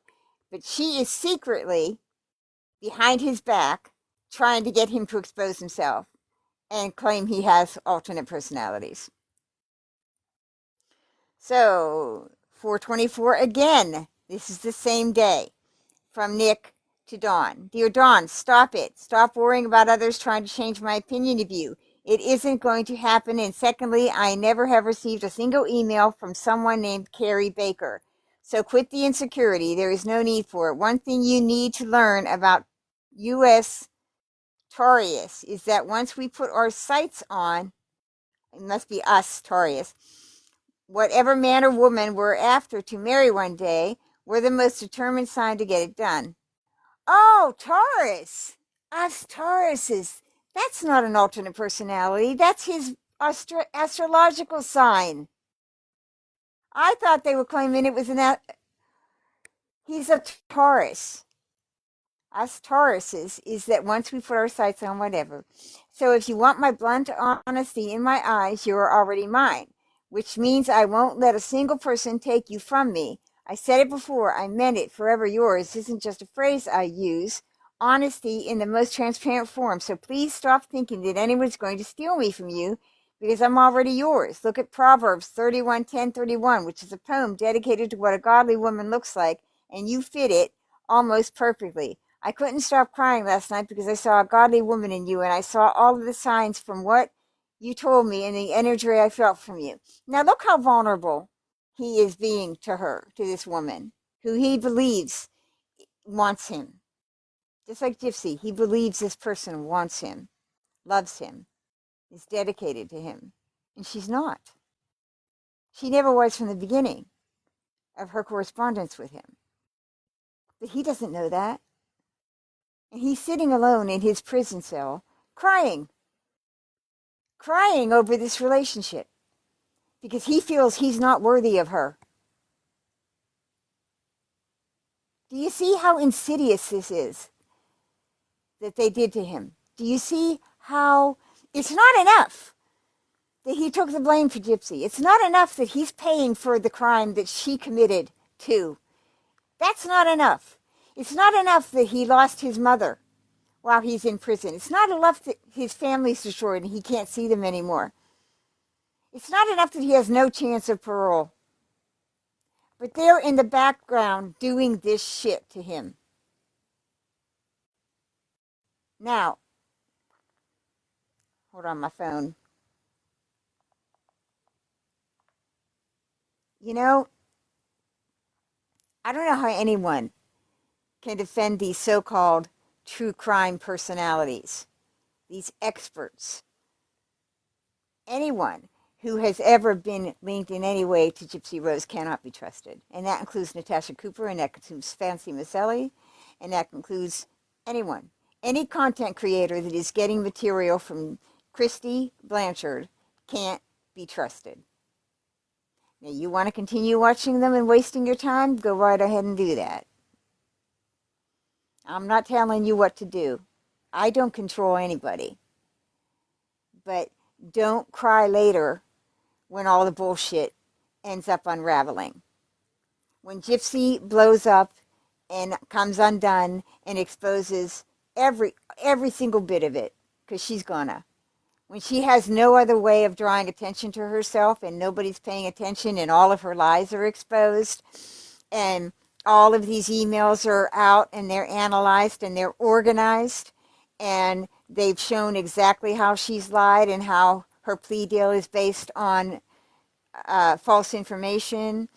When the public starts maybe doing letter writing campaigns to the governor and the attorney general for Nick on Nick's behalf, or when they start writing to all of these media outlets that helped build this story and they start holding the media outlets accountable, when that shit starts happening, when public opinion turns and Gypsy has nothing else to do, she's going to blow all this shit up.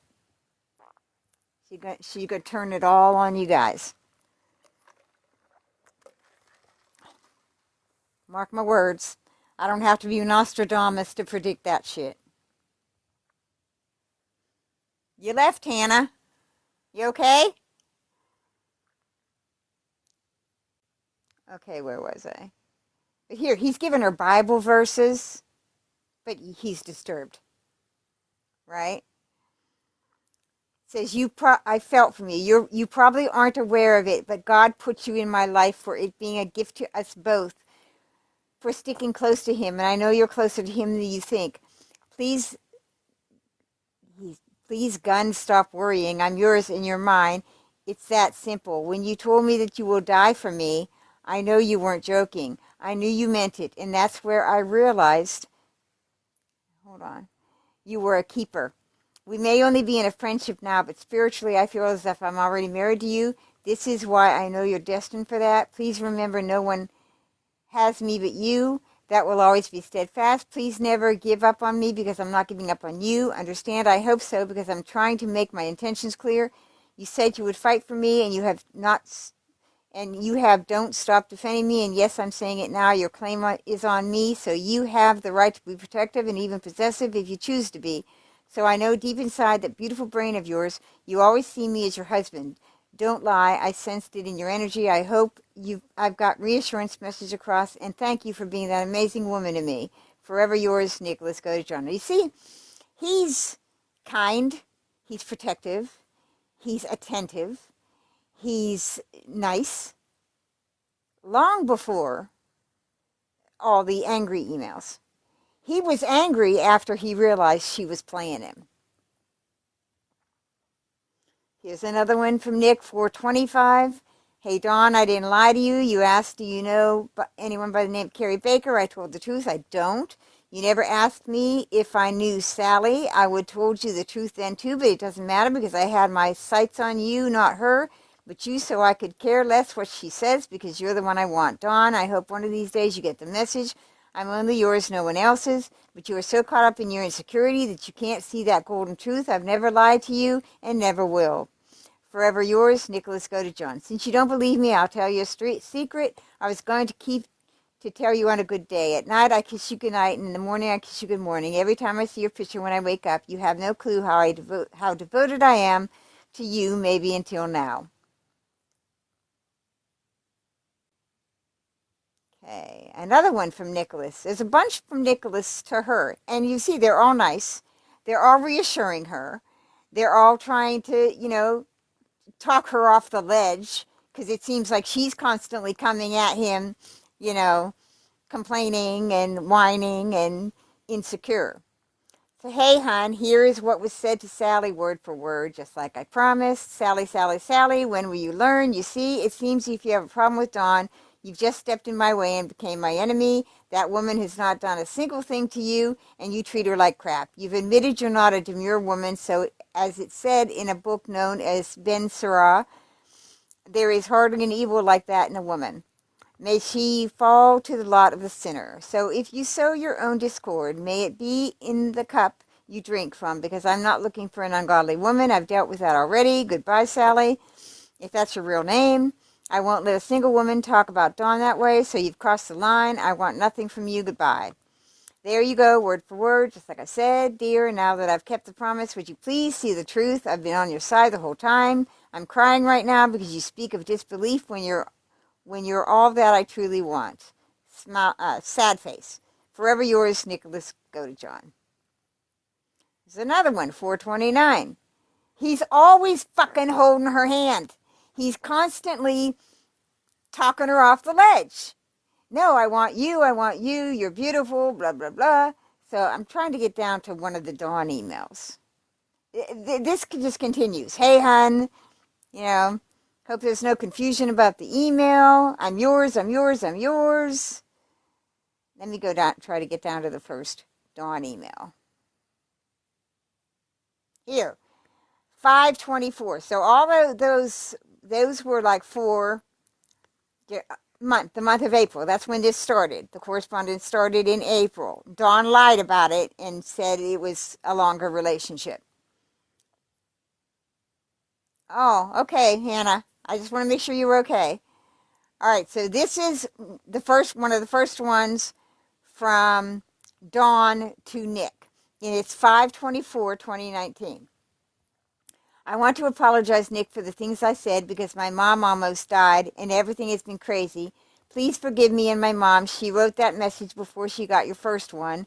She was panicked and very mentally ill since this stuff happened to her, which was when she woke up 6 a.m. The shit began and it's still going on. Nick, please don't be mad at her. She almost died because she was so bullied and she is an empath. Do you know how much pain she was in? She thought she lost you for good. Nick, I know you love my mom. Please, I beg of you as a future stepdad, don't do this. Please forgive her. Oh, hang on. That's Don Booker. This must be supposedly from one of Dan's daughters, but it's Dawn Boker sent to Nick Godejohn, and it says attachments, 524. But this sounds like from one of her daughters. I know you love my mom. Please, I beg of you as a future stepdad, don't do this. Please forgive her just this once. She's trying so hard to be strong for you. Everyone breaks, Nick.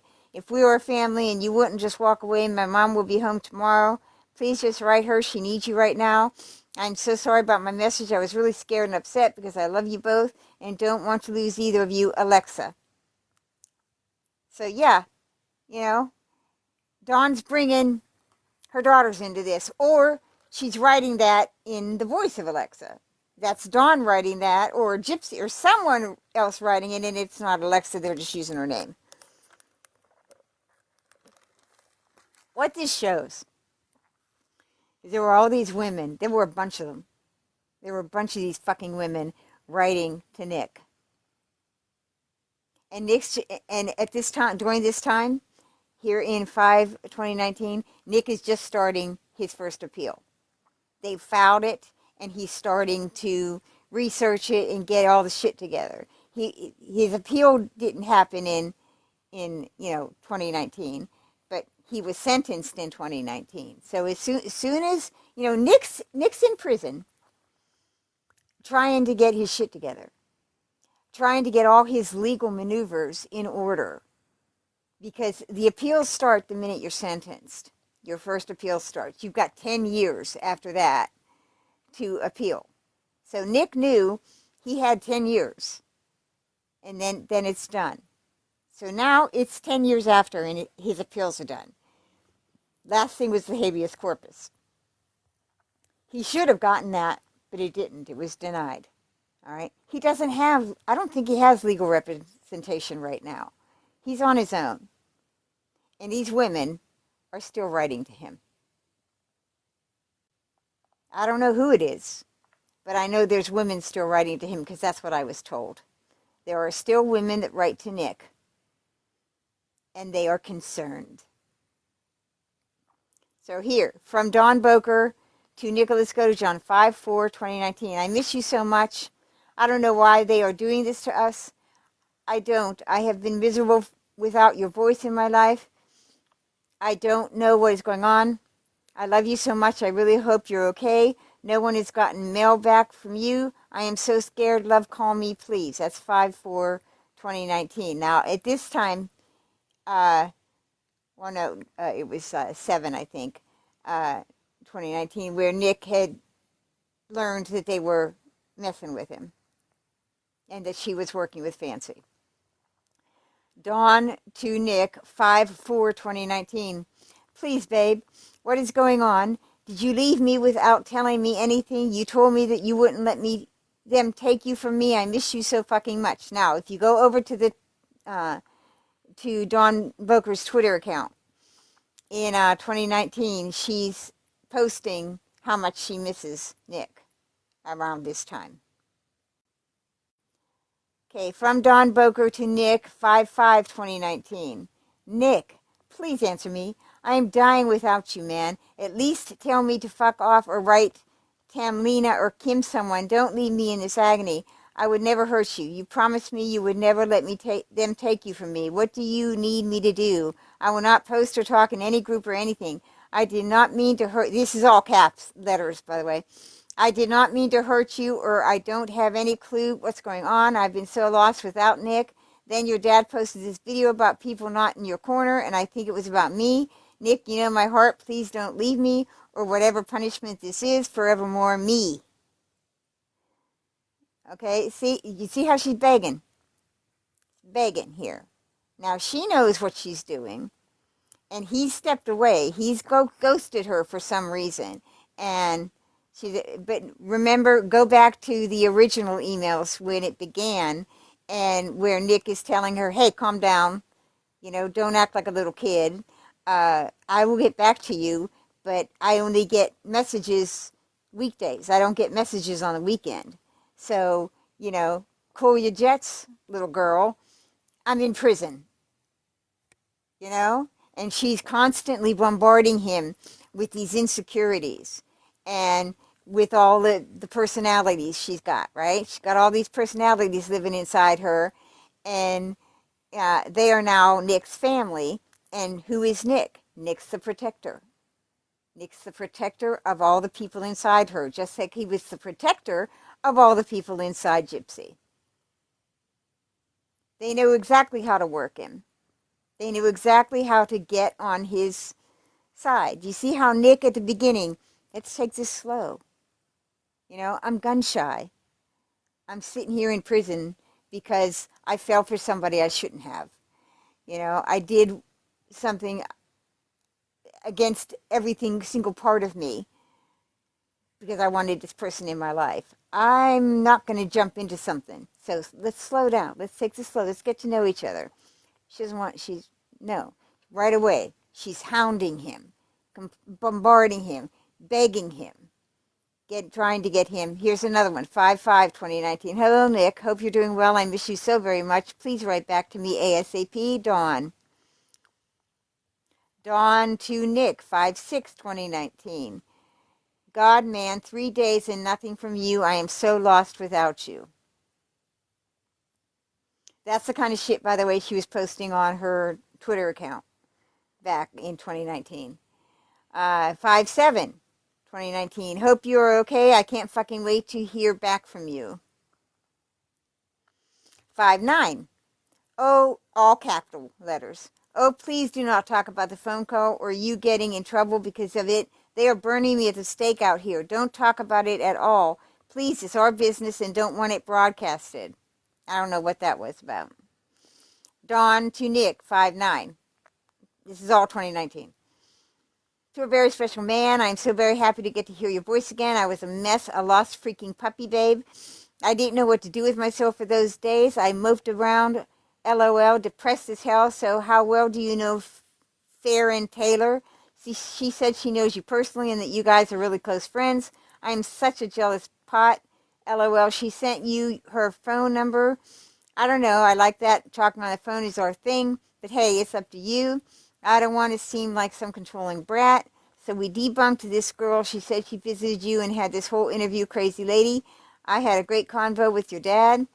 I really enjoy speaking with him, so I'm hoping you start telling more people in emails that you and I are friends and you trust me and that you approve my group. That's it, LOL. So she had a Facebook group. And at one point, one of Dawn's groups was called By Proxy, because that is the group that the woman writes to Gypsy in prison and warns Gypsy about. She says Dawn Boker runs this group called By Proxy on Facebook, and they're talking bad about her. Okay, so I am hoping you start telling more people in emails that you and I are friends and you trust me and that you approve my group. That's it. That way we can get the real supporters in my group, not have this craziness. How often do you cry? Hardly ever. Do you ever have nightmares? Yes, a lot. They are of my childhood. What's the most traumatic thing you've been through? My brother graping me. Are you a hopeless romantic? Yes, I love to do romantic shit. Do you think love is actually real? Yes, because I love wholeheartedly. Do you believe God exists? Yes. What is your biggest fear? Losing a child.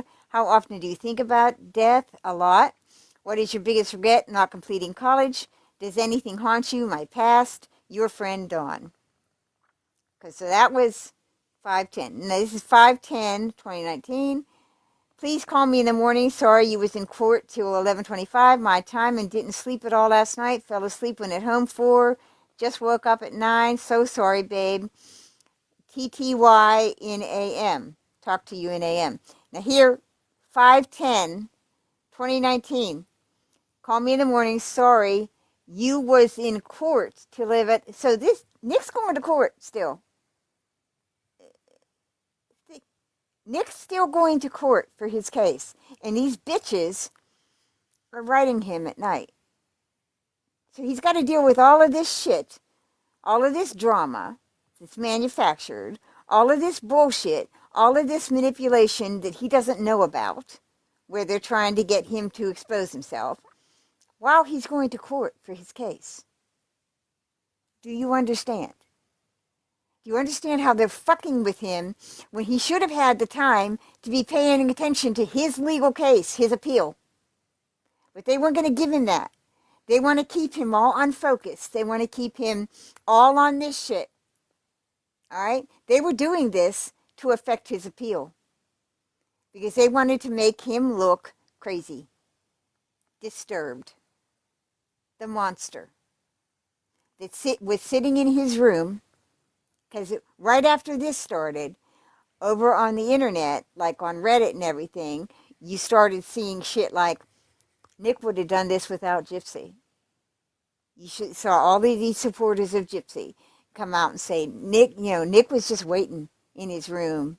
He had all of this planned. He would have done this if he met Gypsy or not. You started seeing that attack on Nick and that defense.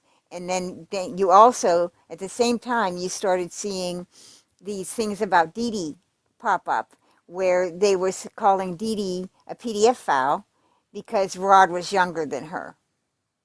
Those two things started at the same time. They have to demonize these Dee Dee and Nick so much so that the public believes they were the complete monster and Gypsy is this innocent little victim. When everything proves that, debunks that. Everything debunks that. Okay, so hang on a second. Here is Dawn to Nick, 513. Nicholas, I can't wait to speak with you. Did you write Gypsy recently? Don't lie to me, please. That's capital letters. I need to know what was said and if you involved me because it's funny. I have someone very close to her asking me if I knew about it and what I thought about it. So please explain this to me. Dawn, 517. Hang on a second. That was 513. 517. Nick, I reread my email. It says other girls are just running support groups. Please don't yell at Megan Spears. She does support you, and I was wrong to let you try and stop any other group. They maybe don't even know about me. This is all caps again. They maybe don't even know about me, so they just found that group. So please, for me, don't yell at any of them. Brittany is a big supporter of you, but she also supports Natasha. That's all. I don't know what happened between your dad and her, but please just forget these people. Dawn to Nick, 520. Okay, I can't read the chat, so whoops. Hold on.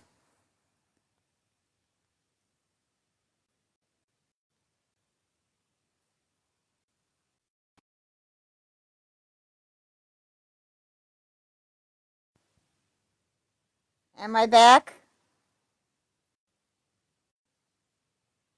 All right.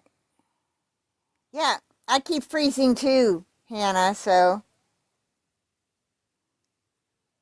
Okay, now, when I'm reading these guys, I can't read the chat. So maybe if somebody wants to do that, read the chat and, answer questions or whatever. Okay? So, I keep freezing. And my mouth is getting dry from reading all these emails. But I'll keep reading. Does anybody have any questions so far about, what I've read?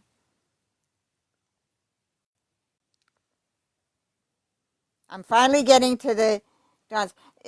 What tell me I'm not the only one that sees what's going on here. How she's playing him. Okay. So I'm not confused anymore about why we've never seen this Dawn side. I'm really not confused at all because it completely shows it. Yes, straight up. Yes, they honeypotted him. I'm surprised you know that term. I know that term from the political stuff. They honeypotted him completely because Nick. Well, at that point it was early. It was right after his sentence, so he wasn't like at this point. 10 years in, Nick is resigned. Nick has kind of built a life in prison. I'm sure he's well liked. I've never heard of any interaction with him being, harmed or anything like that. I would assume that the people around him like him. And he's comfortable. Not as comfortable as you can be in prison. But what he deserves is the possibility of parole. That he deserves. Okay? That he deserves. That's why the next rabbit hole I think I'm going to personally go down is the Vision Con. I've been going down it, but I mean deep down it, because I want to find out if any of these prosecutors, defense attorneys, maybe Nick's attorneys, if anyone connects to Vision Con and they needed to shut him up and shut him away and they needed to shut Gypsy up. So they gave Gypsy the deal, and she'll shut up about everything that was going on over there, and they just put Nick away for life. Yeah. I think we should all go down the Vision Con rabbit hole. Okay, so exactly. How can they be so fucking cruel? I mean, when I did the timeline and I matched it up, I matched it because I knew about this. I've always known about this. Even before I had the Dawn side, I knew that this shit was going on. I assumed it was going to be just like what I'm reading. But when I did the timeline to find out the dates exactly when this was going on, it's right when his appeal started. And the appeal, you don't file an appeal and just instantly get it. You file the appeal and then you gather all of the evidence to present for your appeal. So he got a new attorney and he started his actual appeal going into court wasn't until years later. So, and everybody should read that, by the way. Everyone should read that first appeal. I have it all up on my GRB evidence site. I have it all screenshot. I can do a live where I go over all of that. That's where we have Dan's testimony. I was looking, because somebody had asked me last night to link the NPG Cornerstone where they read the transcript of Dan's testimony, and I can't find it now. I went back to look for it, and I don't know if they took it down or if I just can't find it because I'm stupid. I'll look for that, and I do want to. I want to read Dan's testimony verbatim because that is really important to understand. So we got all of this. All of this is around, like all this Dawn shit. It's about getting Nick to say he has alternate profiles, alternate characters. And I don't think they ever do. They mentioned a Nikolai, and I thought a Tarian, but I don't believe any of those are real because he's a Taurus. So, and also, Nick was more creative than this. Is he going to have a character, called Nikolai? And here's what Gypsy needed to do. Gypsy needed to find Nick having a little boy because she claimed that the kitty character was created for his little boy. So they do this over here with Dawn. Dawn has these alternate characters, right? And he's going to be the protector of these alternate characters. And so there's Nikolai and Tarian or whatever he is. Well, Tarian just happens to sound very familiar to his astrological sign, Taurus. Nikolai is what you would say maybe a little boy was called. If someone's Nikolai could be a little boy, right? But then they turn around and fuck themselves because they have Nikolai and the other one being all sexually aggressive and threatening to grape everybody. Well, a little boy character is not going to grape everybody. So, you would think that they would have had him say he has a little boy inside him. He has a little innocent boy. I believe that too, Ariel. I don't think Mr. Smiley, Audrey, is an alternate character. I don't believe that. I think Mr. Smiley is just the way he signs off on things. And I believe too, I believe this is all Gypsy. I believe Gypsy wrote some of this shit. Especially the alternate characters. Because that doesn't sound like Dawn in the other messages. Dawn is desperate. She's begging him, to come back. She's begging him to believe him. The one where she's detailing all of the alternate personalities, that sounds exactly like Gypsy. So either Gypsy coached Dawn, someone close to Gypsy coached John. Okay, keep jumping up here. It's insane. No, Mr. Smiley is just how, okay, when I was younger, in like junior high, I loved the television show Chico and the Man with Freddie Prinze Jr. I loved him. I called myself Chico. I would sign that off on all my school papers and everything, and I got in trouble because my teacher was like, "That's not your real name. You cannot use Chico." So I think Mr. Smiley is just that. It's a sign off. That's not an alternate personality. He has only ever had Victor. That's it. It's 10 years in. If Nick had other alternate characters, we would have had their names by now. We don't. We don't because he didn't have any. And that's what we're going to see when the Facebook shit is released. When the Facebook shit's released, we're going to see Nick didn't have alternate profiles. Gypsy did. What did Nick say in his interrogation? She had so many Facebook accounts I couldn't keep track of them. And she was always pulling him into Facebook. Remember, she'd come on to text messages and she'd say, I'm on Facebook. Go over there. We need to talk about our plan. Why? Because Gypsy knew she could destroy those Facebook accounts. She could deactivate them. She didn't think she was going to be investigated. She thought that this was all going to fall on Nick. Yes, Nick has not admitted to that V in okay, there's two things that Nick said when he entered the room. Dee Dee was not covered. So it was easy for him to straddle her. She didn't have covers on her. How he did not cover her up. Who covered Gypsy? Who covered Dee Dee with so many damn blankets that David Blanchard claims he didn't even see her? Hmm? Who covered her with all the? Who put the Barney doll there?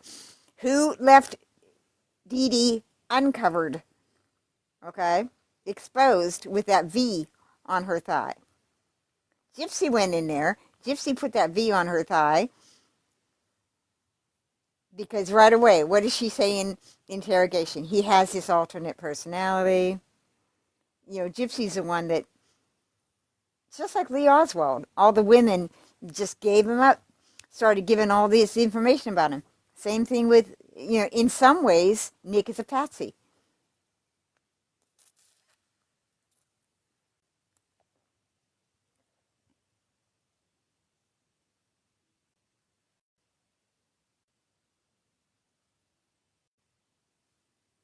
Yes, yes. Ryan admitted that. Ryan said on one of his lives that she uses multiple accounts. I'm leaning towards that, Ariel, but I have not found sufficient evidence to prove to myself completely.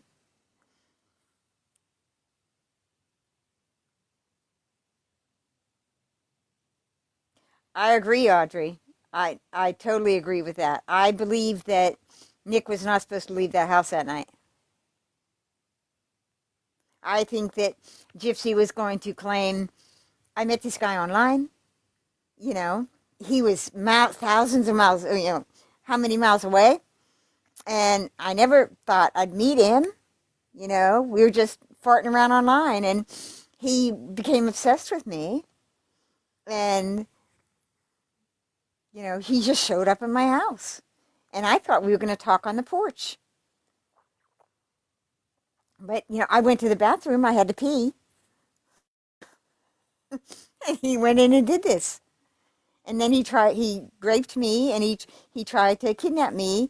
But I somehow managed to,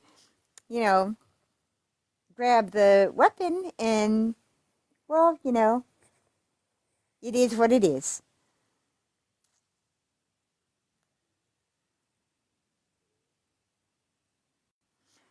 I don't know. I don't know that Gypsy couldn't do it.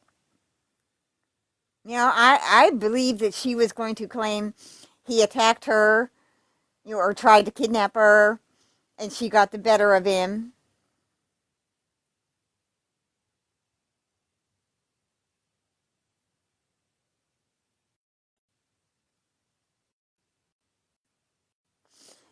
That's, Audrey, that is a stickler for me. Dan is a big stickler for me because, why did Nick even know about Dan? For what purpose? There's no reason for Nick to know about Dan. Because what was Gypsy and Dan's relationship? Hmm? It was, she ran away to be with him. She wanted to go to Arkansas with him. She was infatuated, obsessed with him. They were in the same kind of fetish role play relationship. So, what did Gypsy tell? Now, we know that Gypsy told Aaliyah that Dan, we know she's talking about Dan, she doesn't mention his name, but she says she was involved with a guy who ended up being a predator. Oh, David. Well,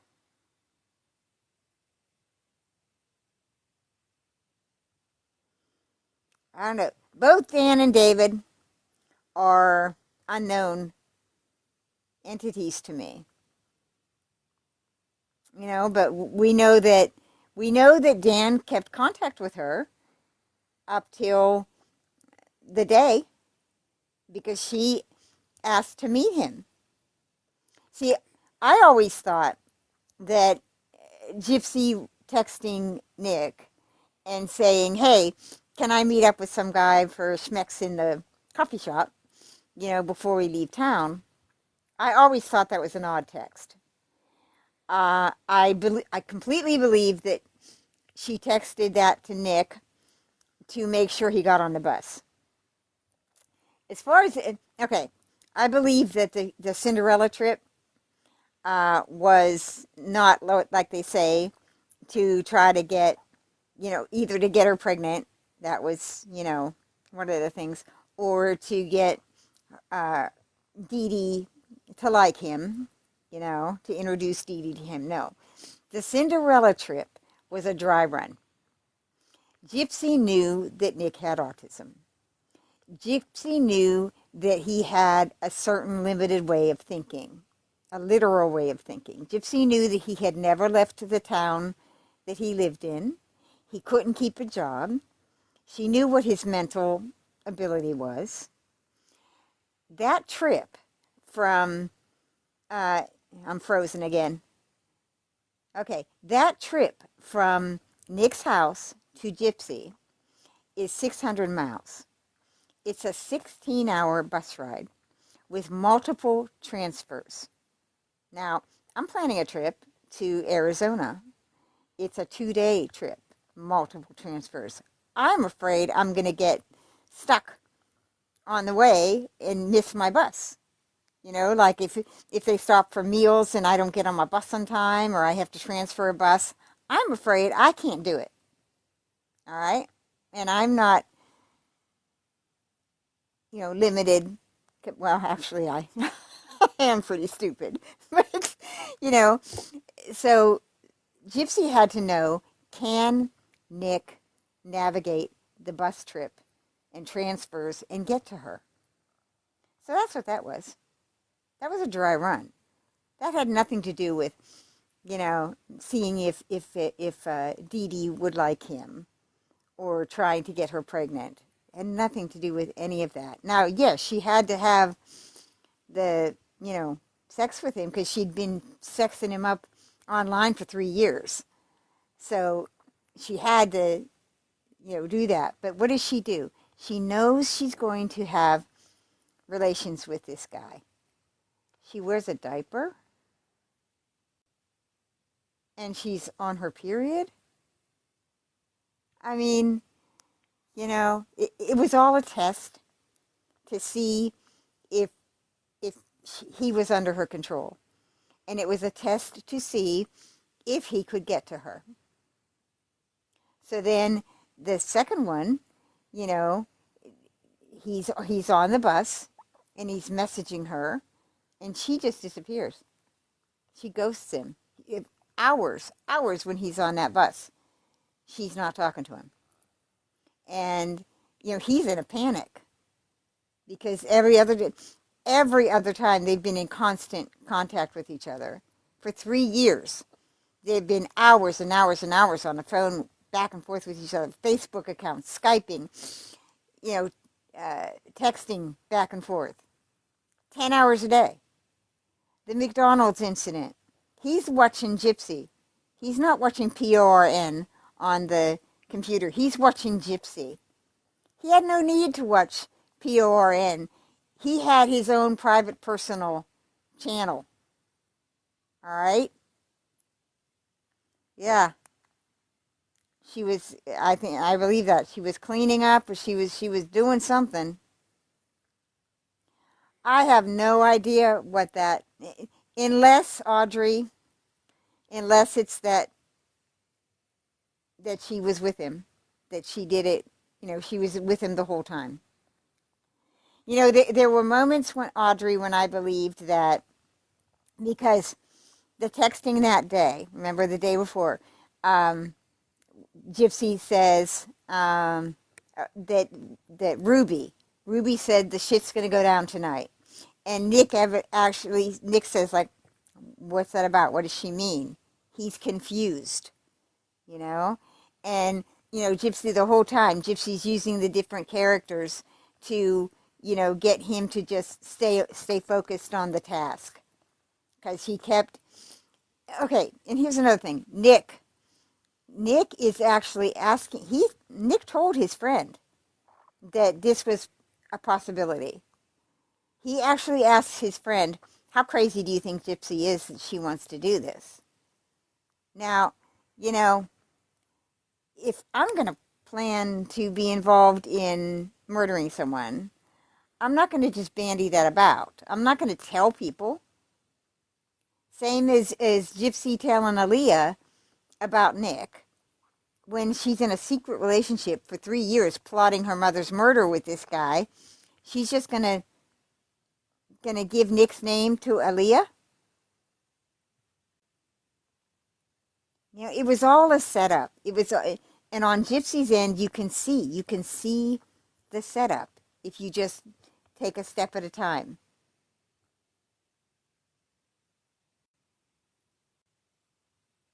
As far as, I don't know that Dee Dee was gone by the time Nick got there, but I do remember, I don't know if it was, if I heard it, he said it in an interview, or if I read that he said it, but I remember Nick saying something like, he had angel and devil on his shoulder, two sides. And he said he wanted, even up to the point where he got to the door, he wanted to grab her and run. That was the thought in his head. But as soon as he got there, he knew, it was too late for that. And I think what he meant is, I think Nick believes that Gypsy was in the bathroom. And I think Ruby was there that night. I think that when he opened the door, Ruby was there, and he believed that Gypsy was already in the bathroom. That's just my personal opinion.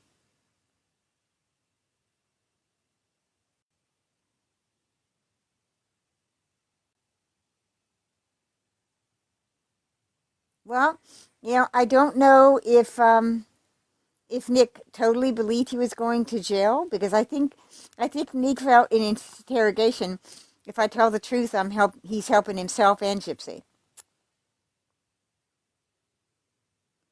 Yeah, that's my Sonny. That's my personal view. Because from the text it says from Ruby says the shit's going to go down tonight. That says Ruby's going to be there.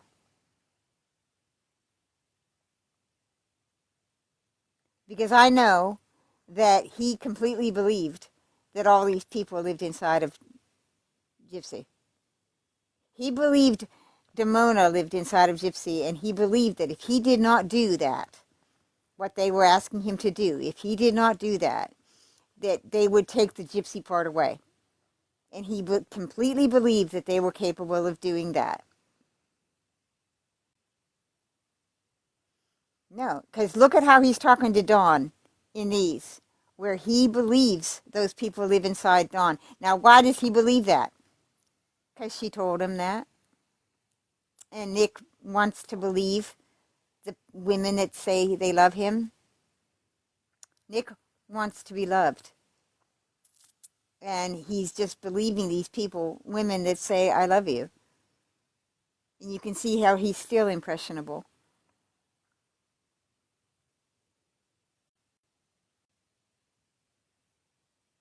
Yes. He said that at his sentencing. And he said that. It's all I ever wanted. The only thing I never had. He had a family. He had friends that liked him. He had a life. I mean, yeah, it was a life lived in his bedroom. My son lives in his bedroom. He's 40 years old. Lives upstairs, primarily in one room. I live in one little room here. You know, it's not an isolated life. I'm completely comfortable and happy. I have everything I need here. My food's here, my broth, my tea, everything is right around me. What do you need 10 rooms for? You're one person. You know, my TV's here, my music's here, my cat's cuddled up next to me. I don't need more space than that. I have a living room that we podcast in, and you know, I'll listen to music and dance in there. I have a kitchen that I cook in. I have a bathroom that I have a sauna, and you know, I do my spas in. I have everything I need for my life, but I live primarily in this little room. Nick was living in his bedroom. He was on assistance. He had no money. Nick could never. So for all these people that say Nick was just sitting in his room waiting, and that's what they want to paint him as. He was just unhinged and crazy and, you know, demented, and he was just waiting for this chance. He would have done this without Gypsy. No, he would not have. No. He could never have gotten to Gypsy because he had no money to get to Gypsy. So Gypsy 2 times sent him money to get to her. Gypsy, if she was so goddamn desperate, she could have got on the bus at Cinderella. What's Dee Dee going to chase her down the street? She could have got up at that movie theater, out of that wheelchair, walked out with Nick, and gone. What would Dee Dee have done? What would Dee Dee have done?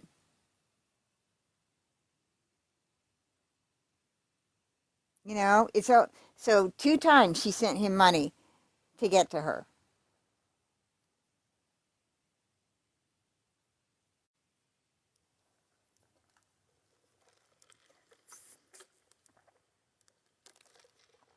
And had Gypsy gone to trial, she would have been charged with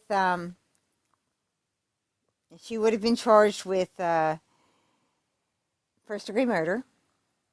She would have been charged with solicitation because she asked him. She would have been charged with facilitating, which is sending the money for him to get there. She would have been charged with procuring the weapon because she stole the NYIFE. Did I spell that right? She would have been charged, and then also the fraud would have come in because the fraud that she was doing with her mother is additional motive. Okay? That's motive for Gypsy to commit the crime. Whereas Nick had no motive other than having Gypsy in his life and protecting Gypsy. Gypsy was telling him, Nick, that her mother, she was pregnant and her mother did something medically to end the baby.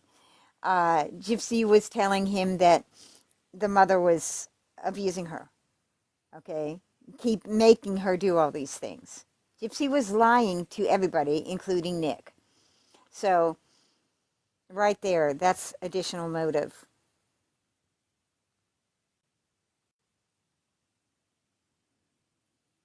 Are you saying, Sonny, do you mean it's Manson all over?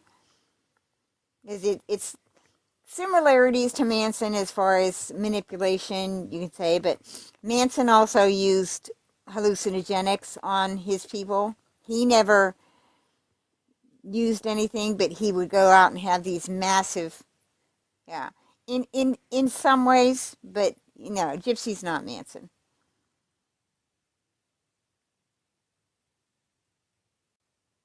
So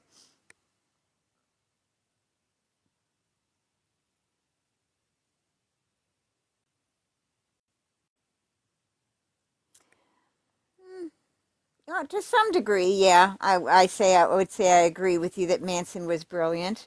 I know that he was well studied in prison. He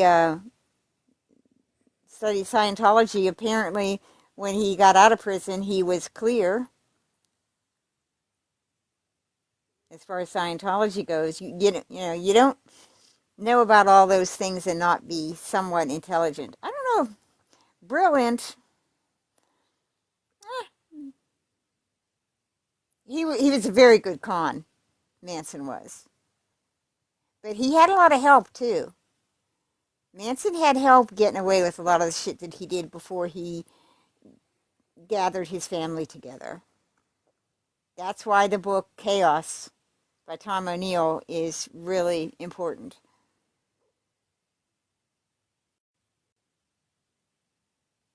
Well, that's the thing, Audrey. How Gypsy is trying to say now, she's trying to turn everything around. With her recent manifesto, where she says, I was not a part of the con. I was absolutely not." How she can say that when, if Gypsy had not pretended to be 12 years old in 2008 and paralyzed when they moved into that pink house, there would have been no con. They wouldn't have gotten that house. They didn't get the house. Could Dee Dee have just walked up to HUD and said, "Hey, give me a free house because I'm like Dee Dee. I'm Dee Dee Blanchard"? No. They would not have gotten anything if it wasn't for Gypsy Rose. Gypsy was the con, period. So when she tries to say she had no idea, yeah, you did. You had an idea because you kept pretending. So, all right, let's say in 2008 when you moved into the pink house, that you really did think you were 12 years old. Okay, let's say that. Let's give you that. So in 2009, you started sending the naked pictures to the 30-year-old men. You thought you were 13. Explain that. Explain your thinking of, what makes it okay for your 13-year-old self to send naked pictures to old men. Explain that. Now, let's go to 2011. You find out that you're actually, of legal age because you have this binder that all of a sudden, has come to your attention. You've never found it before this, but okay, fine, whatever. 2011, you learn that you're of legal age. You all of a sudden stand up and you go, "Oh my God, I don't need this shit. Oh, I can stand." Okay, fine. So you run off to be with Dan. That's 2011. All this transpires.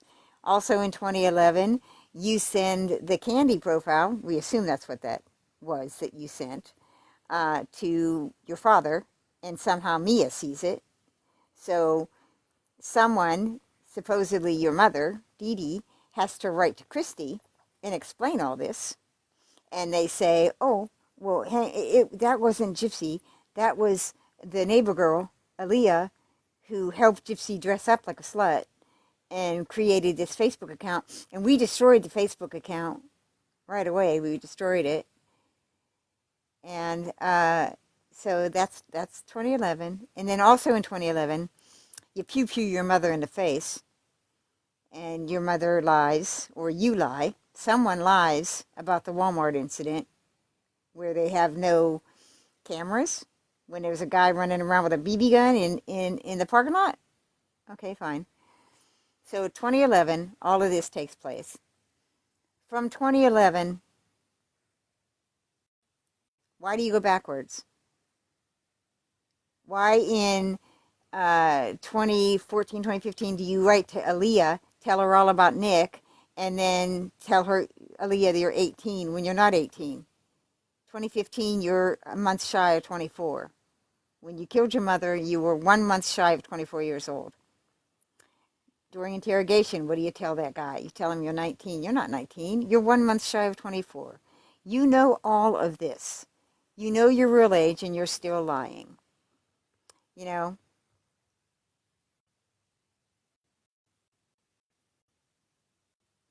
I agree, Sonny, but I think Dee Dee was very afraid of Gypsy at that moment.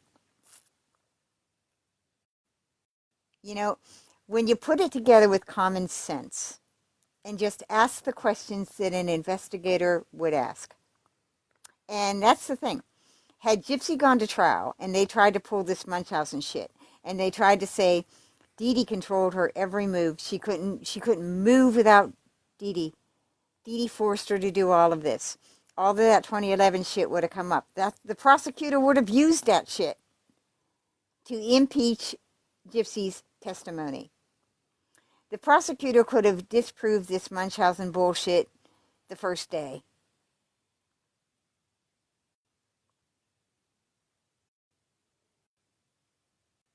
Yeah.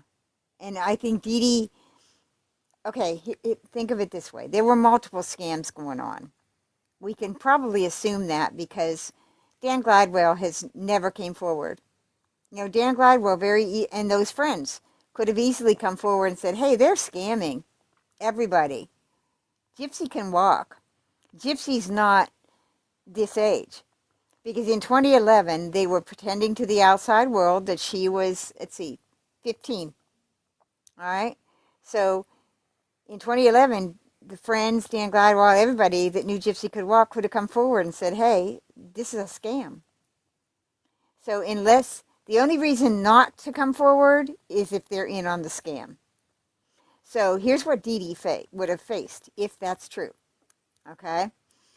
Dee Dee is by herself with this spoiled brat of a daughter who has already attempted to murder her in her own house.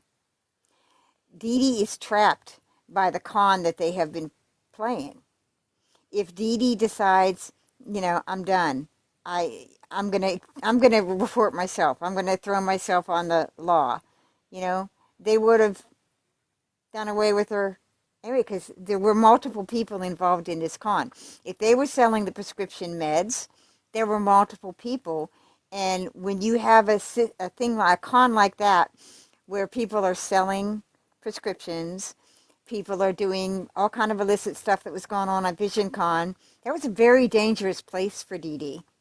And she was very alone because all these people that are in on these multiple cons, they want to keep their con going and they want to protect themselves from going to jail.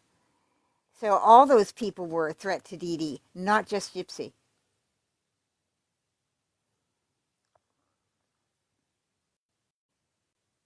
And when you think about it, all those same people are the ones that have kept the mystery of Dee Dee going.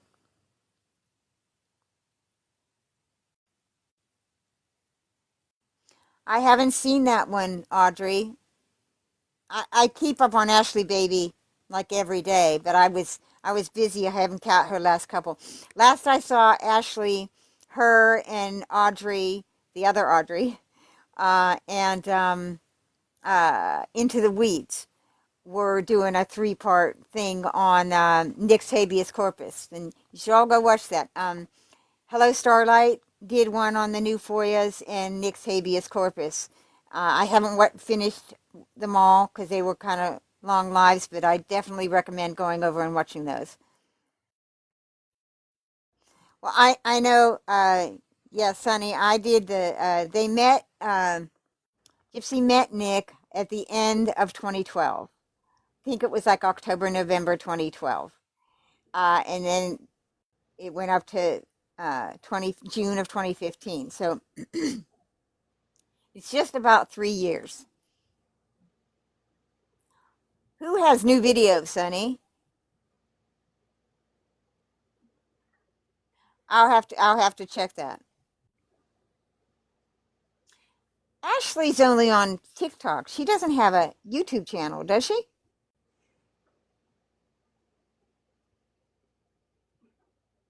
I know I watch Starlight, I watch Into the Weeds on YouTube. I watch their longer things. I watch Quiche on her longer thing. Didn't they change Into the Weeds? I don't think so. On YouTube, I still watch them on their same channel I'm subscribed to. Oh, someone said they changed it to something else. I'll have to go look. I just know I subscribe to so many channels, and I just go to my little section on the left, and it's right there. Yeah. Hmm. I didn't know Ashley Baby has a YouTube. I'll have to find that. Hmm. No, but those are the watch I watch Ashley Baby faithfully. If I'm scrolling TikTok and she's got a new video, she's one of the few I like look for every day. I think her and Audrey, well, a lot of them are like, I like the ones that are reading the emails, the ones that are pulling out specific emails, because those are exposing gypsies so much. Oh, I agree with Harsh Orchard going down the Dan and David rabbit hole. Yes, yeah. I think we should.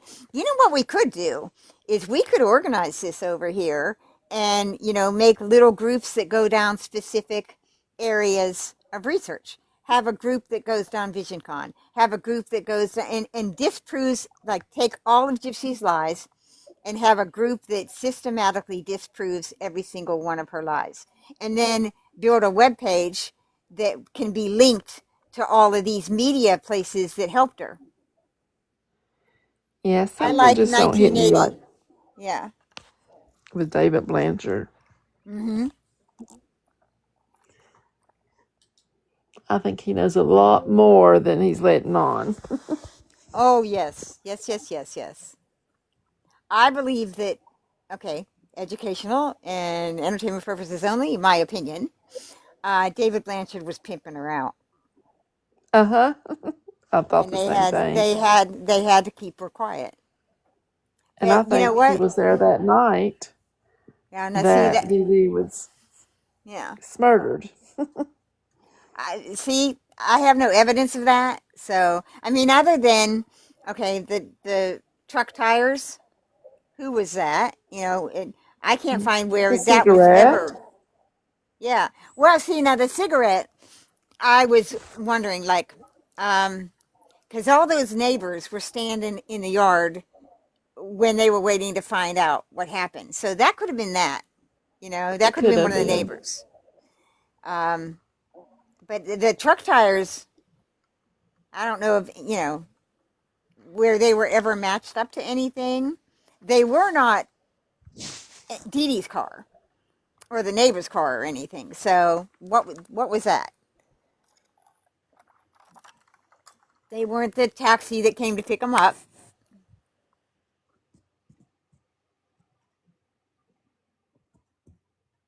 That's what I'm curious, Sonny. Why was there never any further investigative work? And another thing I want to know, like when Rod and Christy came to empty the house out, they brought a U-Haul. What was the police tape down, or was it still up? Had the investigative thing gotten everything out of the house that they wanted?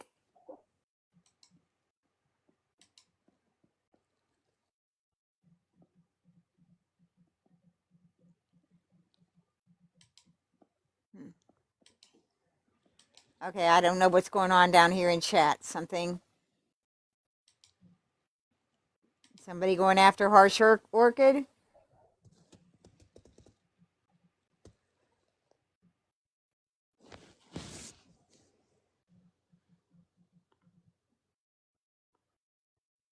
Yeah, I like 1980 Millennial.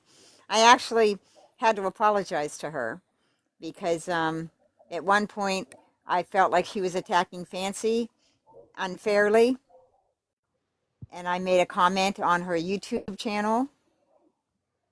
And then I found out things later on that I did not know. So I apologize to 1980 Millennial.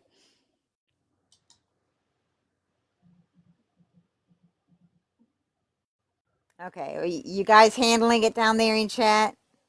Okay. Because I don't want anybody going after anybody in chat. As far as I know, down here, everybody's pretty much on the same side. Are you okay, Hannah?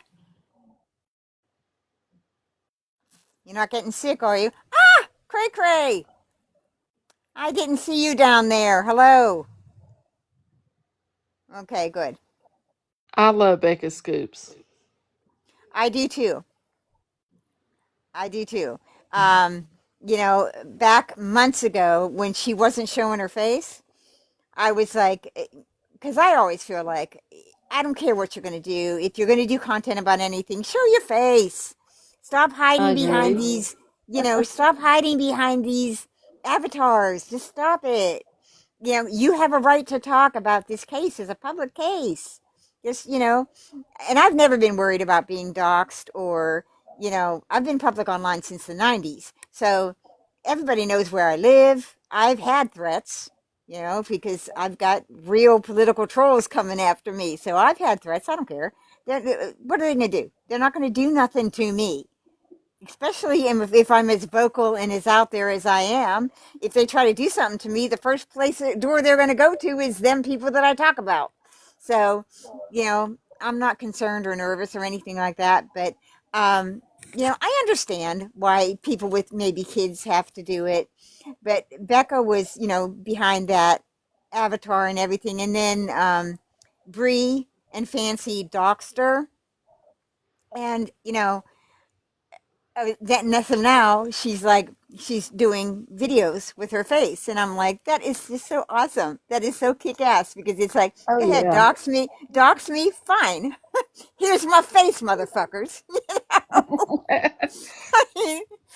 So, and Becca from the start has always it's like it's her voice. I think it was part her voice, the way the slow pattern of her voice. It's very easy to listen to, but the way she would put her videos together was just concise, to the point, and just nobody could argue with her fucking points. And anytime she did maybe kind of overstep or make a mistake, she always corrected herself, always. So, and she doesn't come from the standpoint of I'm this expert, I know everything. She's like, hey, if you're out there and I've said something that maybe isn't accurate, let me know. She's always been, I think, ethical and just really good, really good. And see, that's what I follow. I follow if you're really good content. Feed me. Feed me. That's what I want. I want, if I'm, that's why I hated all the drama and because you're not feeding me. I want to know about Gypsy. I want to know tidbits, tea. I want to know things I don't know. Because I know a lot about this case. I don't know everything, but I've been following it since 2015. So I know quite a bit. I have read the case reports. I've followed everything over on GRB Snark. Anything, I do a daily search, at least an hour on Gypsy every day. I don't know everything, but I know enough to know when I'm being fed shit, you know? I know more than enough to counter Bree and her bullshit. Yeah, I like the snark page, Harf. So,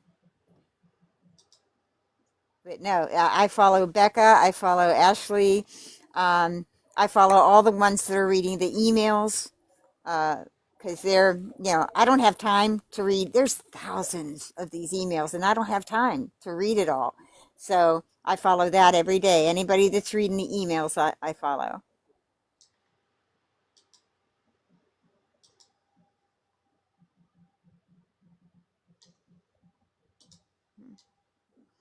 So does anyone have any other questions? I'm not done with these.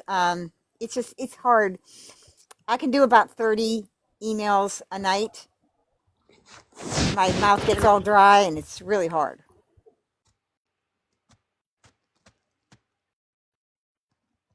Okay. So does anyone else have any questions? Okay. As I've read these emails tonight, are you seeing the pattern that I'm talking about? Yes. Okay, so my next question is this. Why? Why did this exist at all in 2019? Why did all of these women they had multiple Facebook groups, okay, and they were all messaging Nick. You see, he names these people, Kim, Sally. Now I got to go back and try to find out who these people are. All these Facebook groups they're talking about in these emails, they're gone now. A couple of them might have been archived, but they, like in the prison emails you'll see there's a woman that's running a group on Facebook, and she's warning Gypsy that Dawn has this by proxy group, and they're talking about her.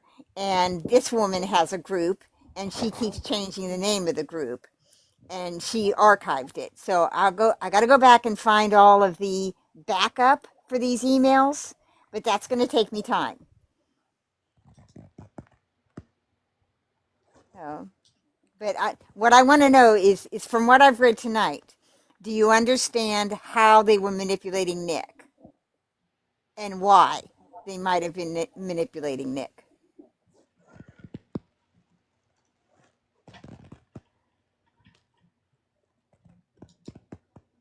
There's so much more. Like what I'm trying to do is I'm taking these emails because I just got these about a month ago, and I've been going through them. uh, I take these emails from Dawn and Nick, and then I match them up with the prison emails of the same dates. I take the dates that these were written, and then I go into the prison emails and I see what was Gypsy doing during these same months. Who was she writing to? What was she talking about? And basically, what Gypsy's doing is setting up her own shit. She's setting up her documentaries. She's already got the book in the works. She's setting up Hulu. I think the Hulu is starting then. Um, she's doing all this on her end. Her basically what I call her PR. She's doing that in prison. So she's got all these people working outside for her. She's got people maintaining groups. Natasha is one that Natasha has a group where Gypsy has her post stuff. So the same names are all in this. Fancy, Natasha, Christy's out there in the Facebook groups and in the Reddit and everything, pushing Gypsy's story. Gypsy's got a whole PR campaign behind her. She's got Lifetime. She's got Melissa Moore. She's got Hulu. She's got all the, and right there in the message that Gypsy writes to Ken, uh, where she mentions Fancy and Dawn going on Dr. Oz. She also talks about Hulu, and she talks about Hulu to this other person that has the Facebook group, and she says, I'm not making any money from Hulu. They're just using my name. She was making money. Then we see in another prison email that the producer guy from Hulu has money put in a trust for her. So it's all bullshit. It's all lies. And we are just finding all this out now in 2025. We didn't know any of this in 2015. We didn't know any of this in 2019. All right. So as Gypsy's got all this shit going on, all these people behind her trying to lessen her sentence, from the time she started serving her sentence, they started to get her early parole. They started having people writing to the governor and the senators and all of this to get her early parole. Nick had none of that. Nick had not one bit of this. And so not only was he stuck serving the sentence that they both should have been serving, but in the background, as he's going to court, as he's starting his appeal, and where he should have been able to have his legal representation, start his parole, gather all that information that they would need, there's this manipulation group in the background trying to get him to claim he has multiple personalities. They had no business communicating with him. They had no business at all. They had no business having anything to do with Nick. But you see that Gypsy is still trying to communicate with him to see what he's going to do, to see how she can make that work for herself. And what they were trying to do is say that Gypsy didn't plan this. It was all Nick's idea. Gypsy couldn't hurt a fly. Gypsy's Norman Bates, She's Mrs. Norma Bates. I can't hurt a fly. They'll see. They'll all see. I can't hurt a fly. And if you go back to 2019 on Facebook and in the Reddit, you'll see people posting that Nick was demented, he was disturbed, and he wanted to do this. And that's the same thing Gypsy is pushing right now. It's the same exact thing that she pushed the day she was paroled. She didn't take that chance to go in front of the public and say, hey, this is my new baby and my baby daddy, and we're going to go off and live our life now. Okay? We're going to be private, and let me sell the pictures of my baby, to the highest bidder. Let's do that in People magazine. That's not what People magazine printed that day that she was paroled. They printed these emails from Nick. Go to the day she was paroled. People magazine mentioned these emails from Nick. Why? Because Nick has to be the monster. Nick has to be the person who would have done this without Gypsy. Gypsy had nothing to do with this. Gypsy was completely innocent. Gypsy didn't do the con with her mom. She knew nothing about the con. It was all her mother. We know it's all her. Because without Gypsy pretending to be 12 years old and paralyzed in 2008 when they moved into that pink house, none of this would have happened. They wouldn't have gotten the trips. They wouldn't have gotten the free shit. They wouldn't have gotten the donations. Were those diapers that they were using, were they donated? How much stuff was donated? How much food? How much free shit did they get? Because Gypsy was pretending she was 12 years old. They wouldn't have gotten that if when they moved into the house, they told it, Gypsy's 17 and she's not really paralyzed. So yeah, did Dee Dee pull a con to get free shit? Sure, she did. Rod was giving her, what, $1,500 a month, and then he was barely giving that to her. He was back in arrears for a long time. They had to take him to court. So she had nothing coming in. Did they con to get free shit? Yeah, they did. Does that mean, Dee Dee was this horrible monster that controlled Gypsy? No, it doesn't. But here, 2025, we still have people like Bree saying Dee Dee controlled her every move. Gypsy could not do anything without her right there. Well, 2011 disproves that right there. Because if Dee Dee controlled her every move, and Gypsy couldn't do anything without Dee Dee right over her shoulder, then Dee Dee knew all about these naked pictures to the men. Dee Dee knew all about that. Dee Dee had to have known about Nicholas. Dee Dee had to have known about everything on that computer. So that means how did Dee Dee miss the planning of the murder for 3 years if she didn't let Gypsy out of her sight? If Gypsy couldn't do anything without Dee Dee right there, how did Gypsy plan her murder for 3 years?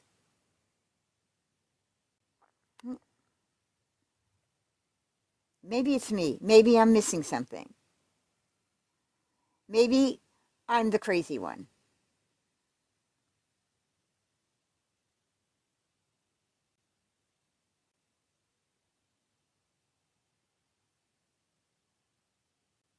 Exactly. And Gypsy is nothing more than a spoiled, rotten brat.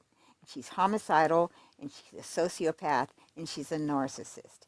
And she's dangerous. So I'm not going to stop talking about her until she goes away or until she's not a threat anymore. If Gypsy Rose Blanchard can prove she's not a threat to anyone, I'll stop talking about her. Yes. These prison emails show it, like, completely. These prison emails show how manipulative she is. I mean, look, she's committed to Ryan, and she's talking to an Italian guy, talking about wanting him to come and wanting to have, all this sex with him. And he's in a committed relationship. He's got a girlfriend. See, that's what I want to know. When all this is said and done, I want background information on all these people that wrote to her in prison. I want to know what happened to the lady that called her goddess and was sending her $50 every week. Is she still married to her husband? Does she still have access to her grandchildren? You know, what happened when the husband found out that she was taking the $50 grocery money and giving it to Gypsy? I want to know, did the Italy guy girlfriend ever find out about this? You know?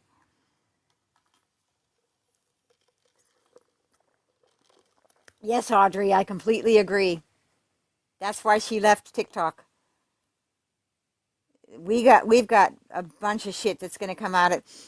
We got the emails still going to come out, and something big's going to come, and we've got the Facebook stuff now. I think Nick's going to drop the Facebook. He has no other reason not to. And once he drops the Facebook accounts, all those accounts are the investigation subpoenaed the Demona account, the Ruby. I know all of her Facebook accounts were subpoenaed, and I know the Demona Love was mentioned in there. Hi, Skippy. I don't know if I have the gumption and to watch the videos. I don't know. I don't know. I don't know if I have the stomach for that.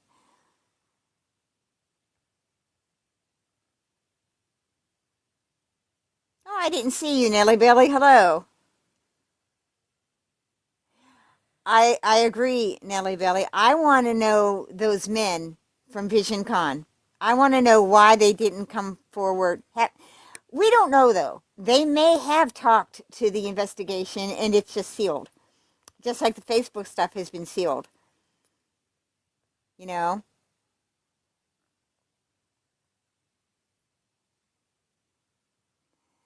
That's what, Nellie Belly, I'm interested in these men. I have a hard time believing that these men did not come forward back then, because they knew if that shit was found on their phone, they're catching a federal charge.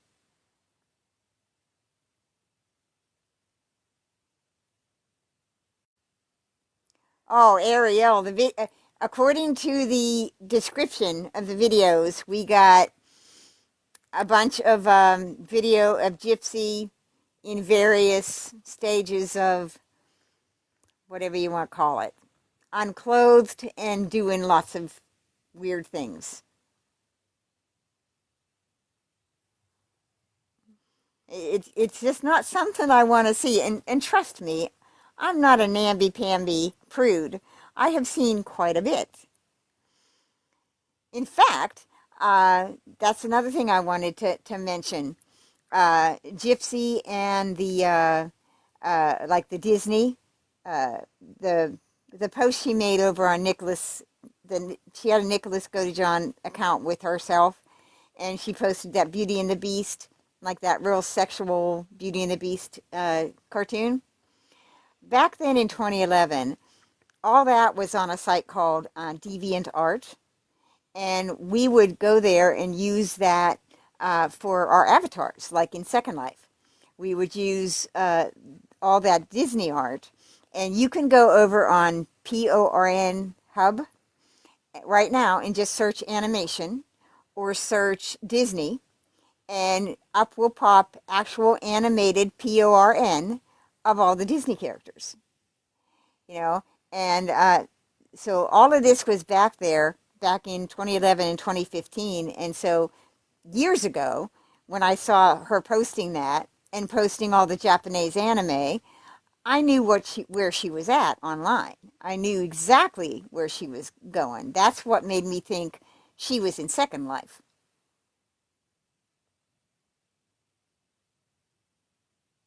Does she, Audrey? You know what? I have not followed Jody I followed that case every day, every single day. I was on her. I have not followed her in about 2 years.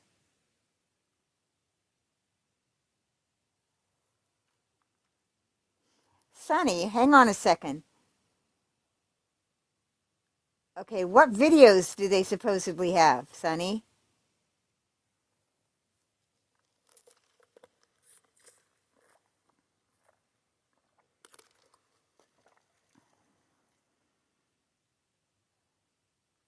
I know a lot of shit's going to come out and it's going to be fast and furious, I think. I think at this point, Nick's had enough. Nick's done. I would not be surprised within the next 5 months to see all the Facebook shit.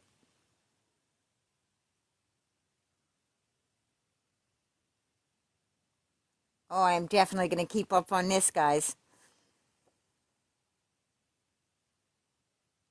Okay, I don't want to see the barbecue video. I really don't. And I do not want to see the Japanese toy. I don't want to see that video. Okay? I'm just going on record right now. Exactly, Plum. Okay, so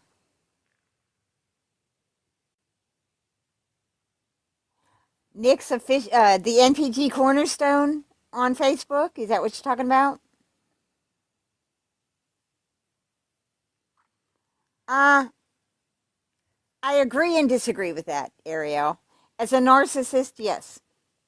As a narcissist, Gypsy likes all the attention, but she also wants to handle the attention, and that's what she can't do. She can't control the attention. And she definitely does not want attention on the shit that exposes that her plea deal is based on fraudulent information. I've heard about multiple FOIAs coming out. Yeah, I know, that's why she keeps using that term.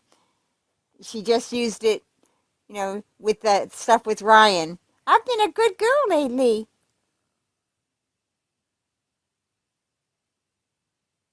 I'll follow up on it, Sonny. I had not even heard about it. I hadn't heard about any video. There was scuttlebutt about the prison jail phone calls. Nellie, Hello Starlight was reading some of the new FOIAs. And I think Into the Weeds was also doing it. And they were doing Nick's habeas corpus.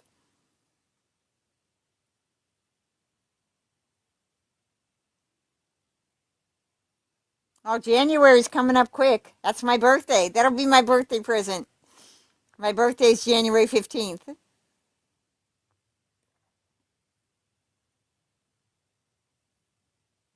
Yeah, apparently something came out, Nelly, just a little bit ago. I guess in this last couple weeks or last month. But uh, Hello Starlight was reading it, and somebody else. I think what's her name? I can't. Her name just completely slipped my mind. I always keep track of like Hello Starlight and Into the Weeds because they always seem to get stuff early. So.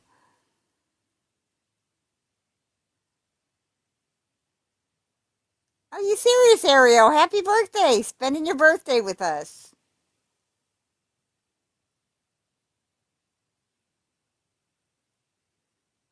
Okay, are you saying just recently Fancy released more medical? Yeah, 1980 Millennial usually reads them too. 43, you're a baby. Wait till you get 65.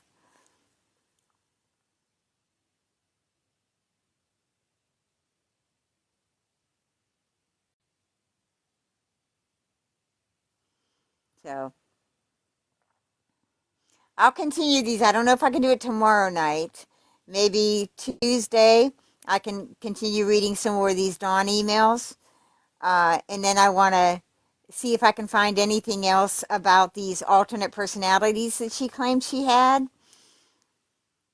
And I'll try to get the podcast that Fancy and Dawn was on, where they talked about these emails. Let's see, I think my phone's about to give out. Like I said, I can read probably maybe 30 to 50, depending on the length of the email a night.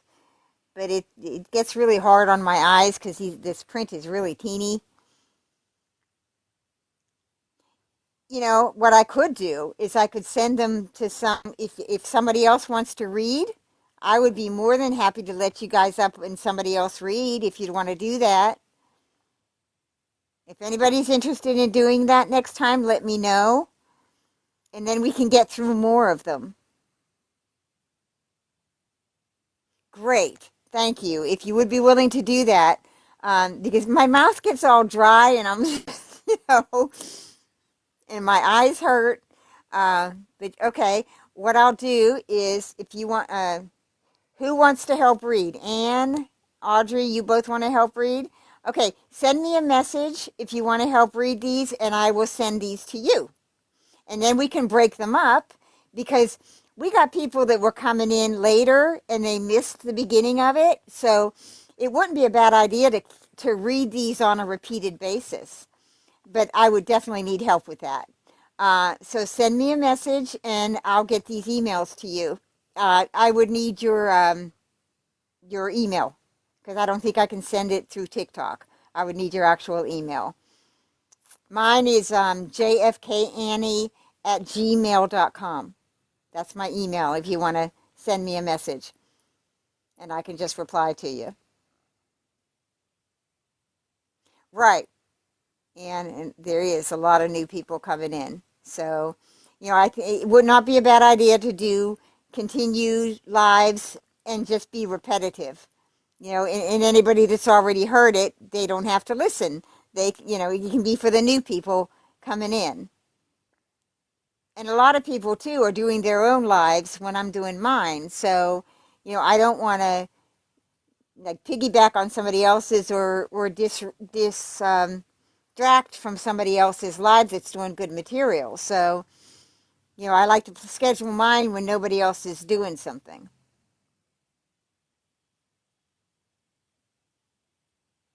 Okay. Well, I think I'm going to end this because I got to get something to eat. Um, and like I said, anybody that wants to help read, please send me a message here and send me your email or send me an email to jfkannie@gmail.com. And I will send you these Dawn messages. And then we can break it up. You guys can read and I can sit back and relax. Okay. You too, Nellie Billy. Thank you all for coming. And send me any questions if there's something you're confused about that I read tonight, or you need me to read it over, or you need, you know, further information or validation for it. Send me a message for any questions that you have. I know, Plum. I know where you're at, and you're dealing with shit right now. So just as long as I know you're out there, Plum. When things settle down for you, you're going to co-host a bunch of my lives. So, you know, we'll get to it. And I'm still working on that stuff for you. Okay, so. All right, everybody. I don't know even who's in here, but thank you all for coming tonight. And I'll post when I'm doing live. I might do one tomorrow night, but I might take a break Monday because that's my shopping day when I got to get ready for winter. So I got to gather all my supplies up for my pantry. Okay. Good night, Ann. Good night, Hannah. Good night, all of you. I appreciate every one of you that listens to me. I know I'm a pain in the ass. So I'll try to do one tomorrow, but if I don't, definitely Tuesday. Okay? Good night, everybody. I don't know what Audrey means by wait, isn't it? Oh my God. Okay. Okay. Like I said, I do all my shopping on Monday. We go to Sam's Club, Costco, and all that. My son has to drive me. I don't drive anymore. So I do all my stock up shopping on Mondays. And I also have to apply for Social Security. So I don't know what day this week I'm doing that. So as soon as I get all my shit done here, I'm going to plan through winter time. I will do a live every night because I hibernate in winter. So that's coming up.